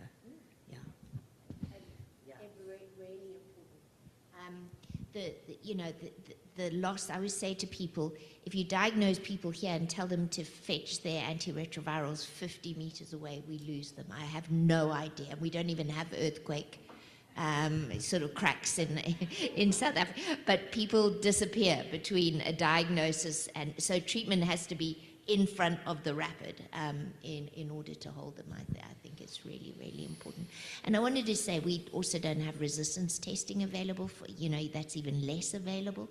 So people who have breakthrough infection, we put straight onto first-line therapy, and then we follow up with a 3-month viral load to make sure that they have that they've settled on their TLD. And to date, that has stood the test of time. Thank you so much. So I'll take a question from the audience. Someone asked about long-acting strategies such as LAN and CAB. Do they reduce population level or they just shift the disparities somewhere else? And I think we've seen some of the answer from Monica's presentation, but if one of you would like. And what are some of the operational things that you need in order to facilitate that? That was a bipartite question. I mean, the point why we were pushing LenCab in our clinic by definition is low income is because we thought it would be more potent than cabotegravir and rilpivirine. And when people fail cabotegravir and rilpivirine, which, admittedly is more rare, they fail terribly. They fail with lots of INSTI resistance and NRTI resistance. And then you are really relegated to darunavir, which around the planet is harder, even though now it's #1 on WHO guidelines for a protease inhibitor. Luckily, they did finally say atazanavir and lopinavir weren't as good, but then the same drug company that makes rilpivirine makes darunavir, and they just have not been generous. So we wanted LenCab for this kind of higher genetic barrier resistance, sort of theoretical, and then we've seen it. And yeah, all of our patients are using substances or homeless or really low income. And it hasn't enhanced inequities, it's improved them. But worldwide, we need this study because the only way the WHO is going to put LENCAB on the guidelines is for this named Lancet study supported by the ACTG to be completed. And because of all the funding cuts and the NIH disruptions, that study has not gotten off the ground in the way that we had hoped by now. It will get there, it will happen. And then it's powered, 420 people total, it's powered in a way that the WHO should say, oh, this is LENCAB is clearly superior than TLD. It's powered for superiority in those who are failing TLD and getting the usual enhanced adherence counseling. So then if it really shows that superiority, then the hope is the WHO would put on its guidelines. And then the next hope is both drug companies are saying, oh, we're generous, we're doing voluntary licensing with LEN, we're generous, we're doing MPP with CAB, and they'll be kind of hopefully allow those two to be put together. But you face this every day. I mean, one of the things I want to sort of put on the table is that I think with these types of modalities, we should, particularly in places where we have to ration because you know things aren't easily affordable or available, is that we then specifically think about populations where we want to put these drugs in. So one of the little demonstration studies that we've been able to get in South Africa is in an adolescent population. So in 28 years of doing this, the population that we really struggle to see suppression in is adolescents who, for, you know, a variety of reasons, also just cannot take pills every day. And we, a small group, 150, we put them onto CAB rilpivirine with donated rilpivirine because Monica's pointed out that J&J has disappeared off the map and they aren't commercializing rilpivirine for the whole of Africa. Just want to make that clear. They have walked away. So we got some donated, and for the first time, I have 150 adolescents who are completely virally suppressed 18 months out. And, you know, they are heartbroken that we are now having to push them back onto antiretroviral therapy daily. So I have been really advocating, let's not necessarily say CAB rilpivirine or CAB LEN needs to be for everyone. It needs to be for people who could specifically and profoundly benefit from it. And I would say some of the communities we've been hearing about here in Winnipeg and Manitoba at large is, you know, this is exactly where you want long-acting therapy. In the same way, you know, in anti-psychiatry treatment, you don't necessarily give long-acting to everyone. You give it to those who are psychotic. You don't, you know, you use it wisely in those sort of situations. And then I think the disparities would actually be closed rather than enhanced. Yeah, I'll just add, there's interesting disparities within disparities. So I work clinically at a federally qualified health center in South LA that has, you know, the kind of programs we have in the US to support people with HIV or to support prevention. We have a nurse slot, and we have not had a nurse for 2 years. So we have 0 nurses, and then we have a couple kind of, you know, case managers. And so I think my setting compared to Ward 86 that can have this incredible team and offer this incredible service, my clinic is actually rationing long-acting PrEP because we don't have the staff to do the follow-up that's needed. So I think that, you know, the key to any of these programs, you know, is you need the people behind it really more than anything else. And I think in a resource constrained setting, there's degrees of resource constraint, and figuring out how in your specific clinic or in your specific, you know, health system, you know, who are the people that are going to be available, and does that mean you're going to have to take away resources from another health program, or how are you going to manage that? So I think these are very, very difficult questions that, you know, are context specific.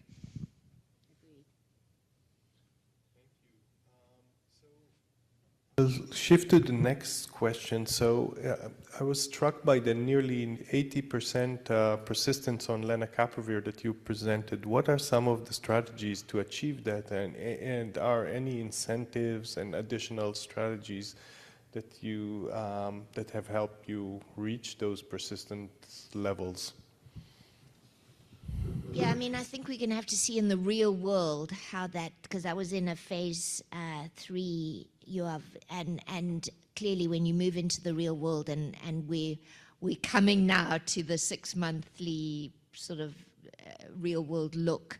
Zambia is a little ahead of us. They're also starting to see people for the first time. This is now without compensation that you get in a clinical trial. So even in our implementation science, we don't compensate people for time. They are getting a service and treatment and care, and so we expect them to come back, and we want to see if they come back. We are going to have to see if that 80% stays. In the cab, as you saw, it wasn't perfect. We've had to do quite a lot of restarts. So, you know, people are late. They don't not turn up, but they often are outside of the 4-8-week window. And then we have to restart, which is not, you know, which is in itself intensive resource-wise. I think this is in many ways the million-dollar question, because this has been the big problem: is, are people going to take that second pill? Are clinics going to have the pills as well as the injectables? There's supply chain issues, there's forecasting issues. So I think this is the time when we'll understand Len better going forward, but I don't know that we're quite there. We've certainly talked about, for instance, should we at least send a WhatsApp? So we're all very into WhatsApp, and it's very cheap and it can be done, and many Africans have mobile. So that is the one thing that's perhaps different again to this community, is that, you know, most people don't have landlines, but they have cell phones. So we have looked at, should we, you know, remind people that their injections are due. To be honest, the number of people that we're going to have on PrEP in Africa in order to save the number of infections we need to save, that isn't, you know, possible. So I think we're going to have to see how this plays out. We are in our implementation science calling people on day 3 to say, did you remember to take your pills? And that again is implementation science. It's evaluation to see how many people will forget. And of the 300 odd, there are people who the phone call on the day 3, oh my goodness, yes, you're right. You would think a painful nodule on your arm or your tummy would remind you that you have to take your pills, but still people. And so, you know, nothing is perfect, and that's the reality. But I think each of these kind of adjustments are getting us closer to nirvana, maybe, or not. I'd like to say something about that, which is that I feel like they're kind of these, some of these drugs are very version 1.0, because lenacapavir, one thing to remember about it is it's oily, it's bright yellow, and it's pretty large volume. You have to give 1.5 ml in each of the abdominal sites. And you need those oral pills. So on the day you give the injection, 1 oral pill to actually 600 milligrams, and the next day, which is what Linda Gill's referring to, there's people are home and they have to remember that second oral pills. And that's all, and then it hurts unless you ice. I mean, a lot of people, we do ice because it actually hurts. And then for sure, there's those nodules that some people care about and some people don't, depending on their body habitus. So all that put together, we've got, it'd be better to have like something, you know, better, like they are working on, as you talked about, these 2 IM formulations that maybe intramuscular is going to be more tolerable than sub-Q, because sub-Q, like insulin's very tiny, but this is 1.5 mils. And sub-Q to me seems more difficult than intramuscular. We have had less problems with cab and ril being intramuscular, but rilpivirine hurts more than cabotegravir. A nurse just recently said, it's spicy. Do you want the spicy injection first? Because it hurts more than cab. I didn't know that. So, yeah. So it's oily. It has a lot to do with, the thing about this, what I showed, these depot formulations are rising, is these depot formulations are very dependent on concentration, on the carrier that it's in.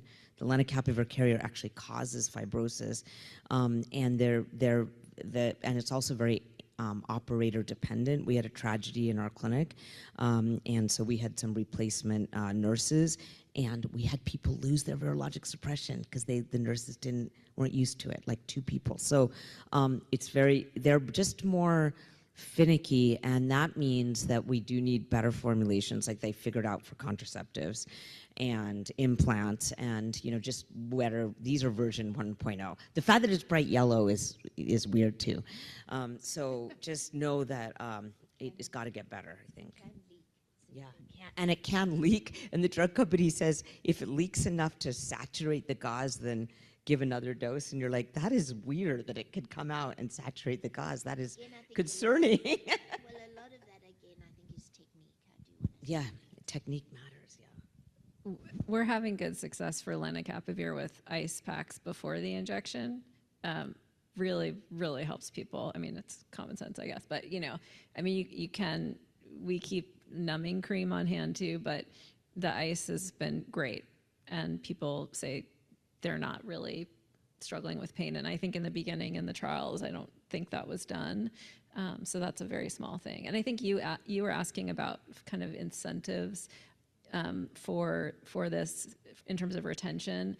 I do think that it's, my hypothesis with lenacapavir in the unhoused population that I work with, I think we're going to lose a lot of people.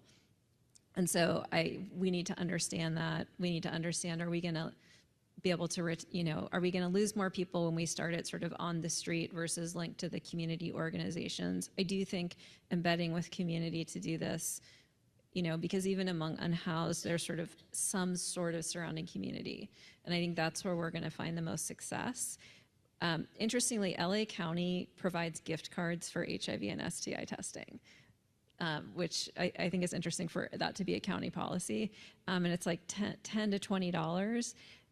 And because we're doing implementation science and we're asking people more questions, we are also providing gift cards. People are very motivated in this population, obviously, by a Visa gift card. We help them activate it, can buy them a few meals. So I think, trying to tease apart in the real world how much our financial incentives, critical for maintaining people in care, and maybe that needs to be part of routine care. I don't know, but in reference to that, we've been asking people if they want to go off their cab and get to lenacapavir, and they said, no way, I get a $10 gift card, every 6 months, and you're going to give me a $10 gift card every 6 months. So it was really interesting to see that you'd think it would have been more help. double the gift card. Yeah, exactly. We took the total amount that they would get for cab and did the same for Len, or we were never gonna, so we could take that out. Yeah. Just around the incentive, we did do a study some years ago called 3P, which was pills, partners, and payment, basically. So we paid a small incentive if you had a drug level that was expected. So this was oral PrEP. And what we found was while we were giving the incentive, people took their pills.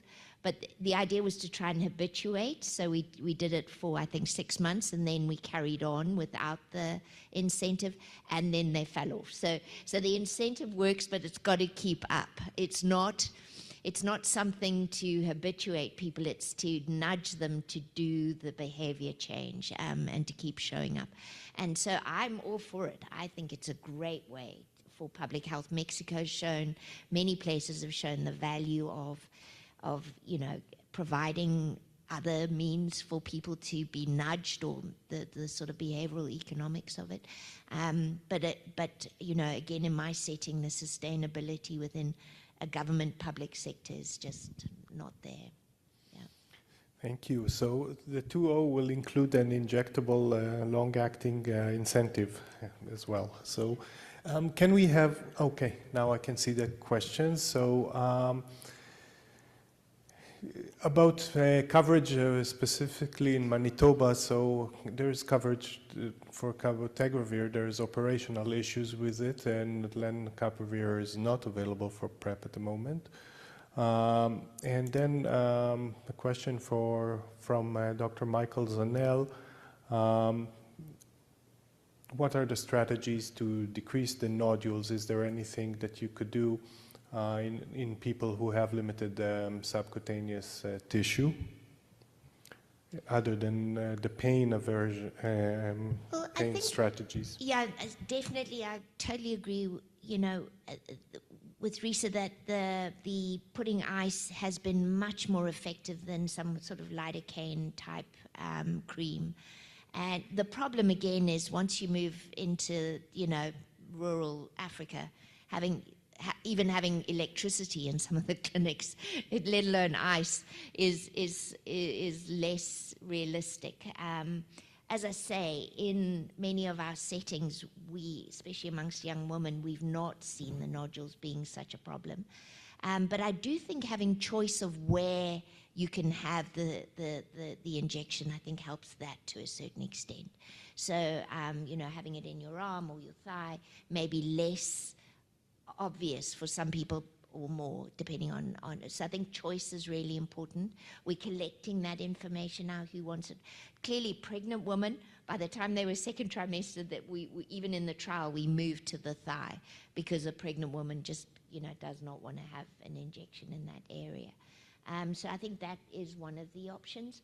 I will say technique, I think, plays a role, but you know, this is, to Monica's point, this is 1.5 mils. It's got to go somewhere. It creates a nodule. That's the depot. Usually it elutes over the next little while. Where we've seen these chronic is where you've got the fibrosis sort of happening. It's almost a granulation. But I have not seen that frequently in the, you know, now quite a few hundreds of people we've had in care. One other thing is giving the injection 90-degree angle, not 45, the lenacapavir, after the ice. And then some people like the nodules. Actually, I have a patient, the first person we ever started on Lencab, he calls them his nipples, but he said that it just reminds him that he has the drug in his system, so he was fine with it. And then most women, like you said, don't mind it because we do have adipose tissue there. That's just like a different in-body morphology. But it's the thin, usually the thin people that you really can see it. And then you kind of, if people are savvy enough and they are in San Francisco, they know that they're on PrEP and they may not want to tell people they're on PrEP. So that IM formulation I'm looking forward to with lenacapavir because I think I personally would want that more. But I think once a year is too long. So I hope they kind of cut it some and let us give it every 6 months. Because I would not want someone to disappear for a whole year. Yeah. About interactions with substance use, if you could tell a bit about your experiences with coupling long-acting injectables with opioid replacement and strategies for that, and if you have any insights into how this works in a methamphetamine-rich environment. If you are, because at least for speaking with Risa, I heard that lots of the epidemiology is methamphetamine as well in your jurisdiction. Yeah, so I mean, what our program is doing is we've brought an addiction medicine specialist into this. So I have two different projects. One is the women in LA that I talked about, and another is, and that's specifically focused on a mobile group that does HIV STI only. The second is a street medicine program that's kind of on the other side of town, and they do primary care, urgent care in a street model, and they have someone that they integrate for addiction medicine. I do think with Len, the drug interactions are definitely, I don't want to say concerning, they're more evolving, and I think purpose for, which Linda Gale touched on, is doing this lenacapavir administration in people with injection drug use and who use other substances is going to give us a lot more information on how much do we need to worry about methadone, does it truly need to be dose adjusted, you know, opioid interactions. So we have an addiction specialist, medicine specialist who we can talk to. I think that his teaching for me has been buprenorphine has a high ceiling. He's not at all worried about that interaction, although technically one exists. He doesn't think it's going to end up being an issue. The second is he does think that methadone probably does need to be dose reduced a little bit. It's very complex in the way that we have, the framework that we have set up for this, which I would be happy to discuss and hear from other people. But, you know, part of what we're doing for people is holistic counseling around, you know, managing substance use disorder, encouraging connection to treatment services, reducing use. And so it's sort of an opportunity to say, this is a really effective HIV prevention medication. There are some interactions. It could increase levels of drugs that you might use. And, you know, this could be an opportunity for you to think about reducing your use. Can we connect you with harm reduction services? You know, and for those on actual substitution, like with methadone, we are engaging someone to help us with the dosing. And that's actually a very large proportion of the street medicine population that they see. But I think this is very hard because we're early days and we don't have a lot of information. But the information that exists from, there was, I can't remember where it was, IAS or CROI, there was a poster presented where they looked at, in Purpose, they looked across different types of substance use disorder. There were no deaths, there were no serious adverse outcomes, and there was a lot of different kinds of substance use. So I look at that and I say, okay, that's quite reassuring. But it is early, and I think having specialists, at least on speed dial, is helpful. I don't know if you have other. I would say just with cabotegravir, not lenacapavir, but cabotegravir and rilpivirine, rilpivirine has a CYP3A4 inducer effect. So I was worried that it would make people have more, like their methadone wouldn't work as well, and then they would feel withdrawal. But we have so many people on Cabril, and our addiction specialist said to us, if this was being problematic with their methadone, you would have known by now. People would have been really upset. So I think there's like the theoretical drug interactions and then what's really happening. And I think the real ones with lenacapavir, like you really went over when you presented at IAS last year, is rifampin, rifabutin, and anticonvulsants are hard for everyone. And then the substance use ones, I'm not seeing. I will say, another pharmacist I've talked to about this, you know, it sounds like Len uses that CYP3A4 pathway, but a lot of there's multiple different pathways, and so you're not relying and blocking only that one, and so there's a lot of room for like other pathways to be utilized if that one is sort of blocked up. So I think that also reassured me. Yeah. It redistributes the UG2s. Great, so we hear some reassuring information here. I don't know about crystal meth at all. I mean, I don't think there's anything any of us. No literature, but we're some using it despite that. And yeah. Usually the adherence is the issue with that, right? So this is where hopefully it will work. I think 98% of people in our pop-up program are on meth, and they're doing fine. yeah, so you haven't seen a signal of problem, so that is quite reassuring. Okay, next question is from the audience. For CAB dosing, it was mentioned that 8-week dosing can be plus minus 7 days, and if you miss a dose of greater than 8 weeks, you have to reload.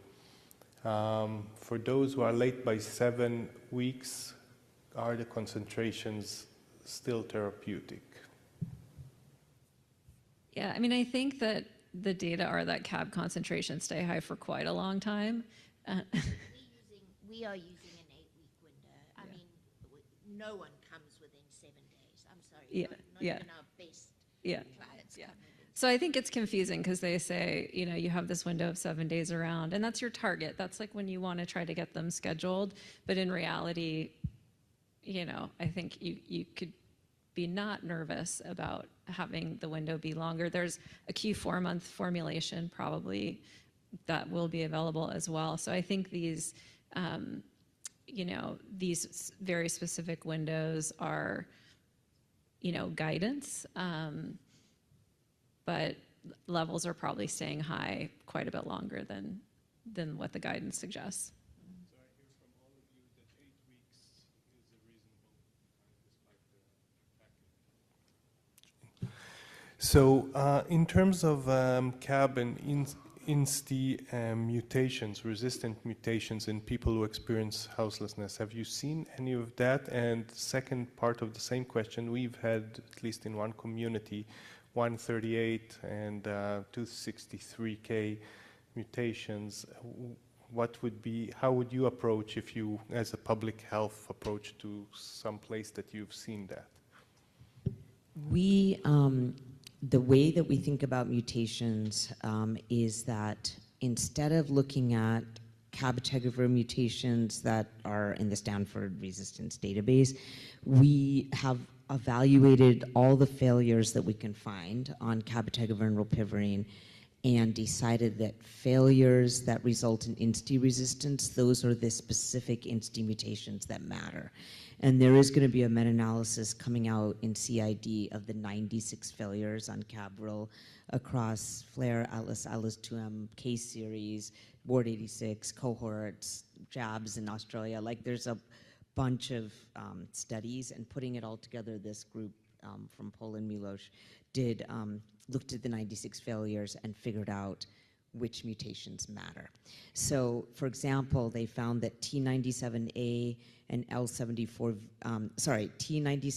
and V179I in the integrase gene, we have been using them. We'd been using Cabril in that, but that actually predisposed to failure with more INSTI mutations. So now, if we have a T97A and we really need long-acting, we're actually going to give len, cab, and rilpivirine, because we can do that in our setting.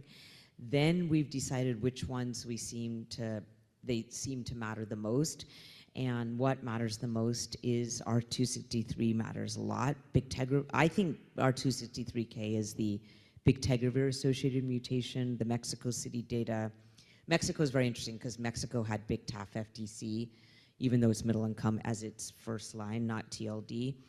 And there's a central laboratory in Mexico City that runs all the resistance testing for different states. So they have really figured out that R263K is the signature mutation for bictegravir. So we do not use BIC on R263K, and we don't use CAB. That's a very prominent mutation. Q148 is a very prominent and important mutation. And then we have developed an algorithm where we'll allow some mutations in and not others, and 155 we've used cabotegravir. But it essentially, I think the way to think of it is if it's a major INSTI mutation, but they really can't take oral, we'll give them cab and ril, but we'll give them lenacapavir at the same time. And that's true of NNRTI mutations. If they're minor, we'll give cab, rilpivirine, lenacapavir.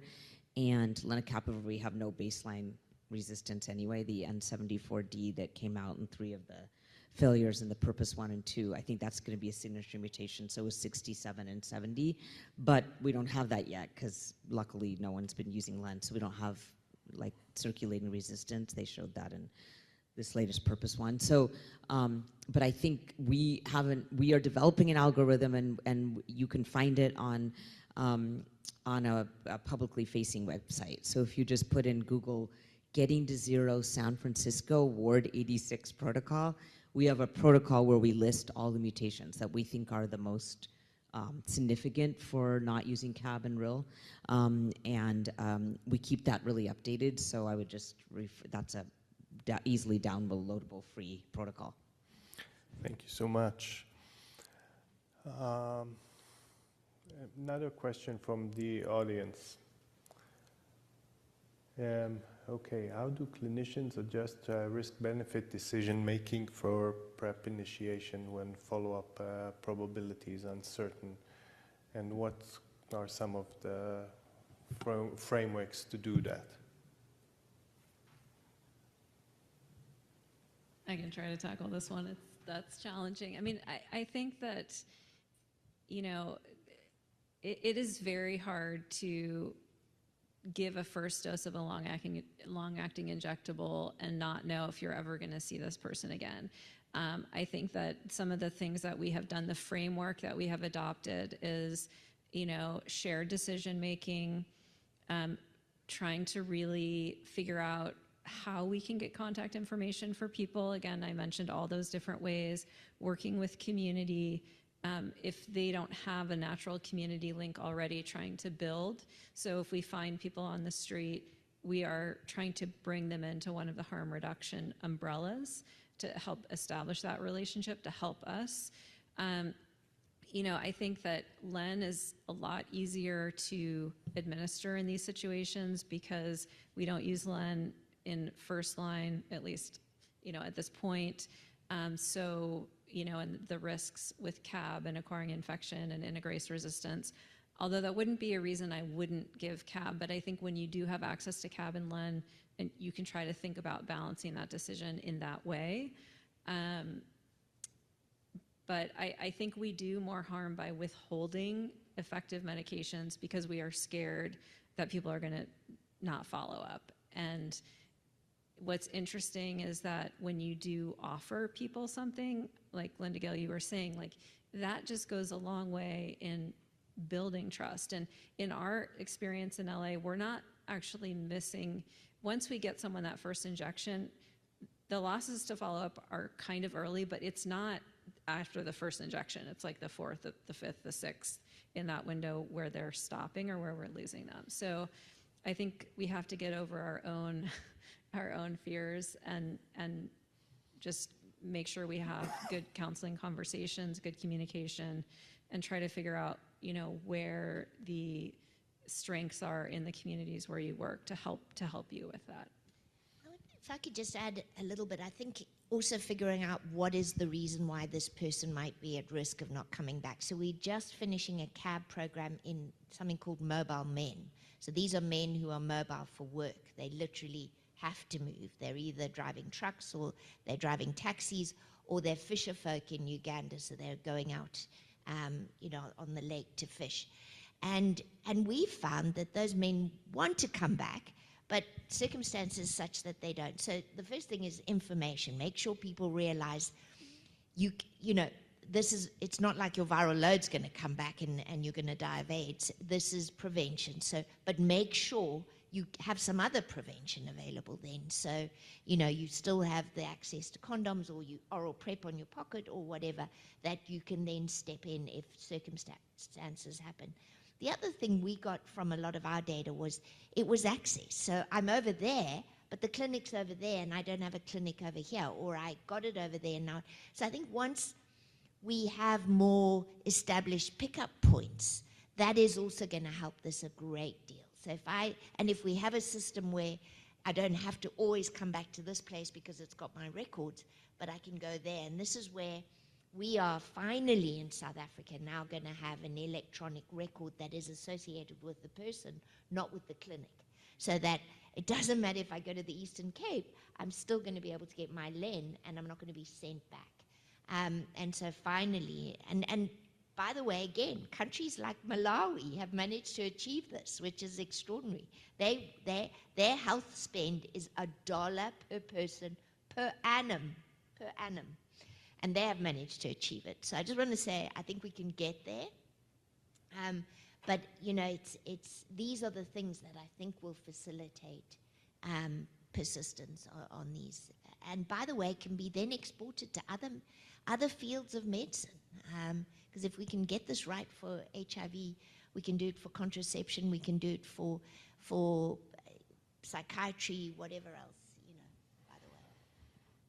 Yeah, I think that's a great point. The second program that we're just launching literally last week, the street medicine, I think the ability to offer primary care and it's more holistic is really exciting. And I don't know yet how this will play out, but you know, they do wound care, they're doing mental health, you know, they're diagnosing hypertension. And so it's very normative or normalized. Like you get your blood pressure medications, you get your CAB injection or your LEN injection. And I think that's a really exciting way that also, you know, normalizes it for people and makes it more routine, and maybe the follow-up may be better. You know, I don't know, but I think it's an interesting model. I mean, that's what like the search group has shown in Uganda and Kenya, that just putting like health fairs, everything all at once, so that someone doesn't look like they're getting HIV care, they look like they're getting there for malaria, then that way it's just less destigmatizing. But So in the city of San Francisco, that was done with COVID vaccines, that the COVID vaccines were put out in the community, and then so was HIV testing in that case, or referring to HIV prevention. And then we do have a street medicine program, and it's a Safeway parking lot, which Safeway is like a low income, like cheaper grocery store, and then it's the same Safeway parking lot that they know they come to, and again, they're getting an incentive, so they will come for their CAB plan. Okay, I think it's past our time planned for lunch, and this is the one thing that I cannot interrupt. So what I will propose is that we can grab lunch, and let's try to make this schedule during lunch. Feel free to, I'm sorry, I'm volunteering, ask questions and keep this interaction going, because this is, I know that there are many more questions that we didn't get to, but really thank you so much for the incredible talks and for the detailed answers. Thank you.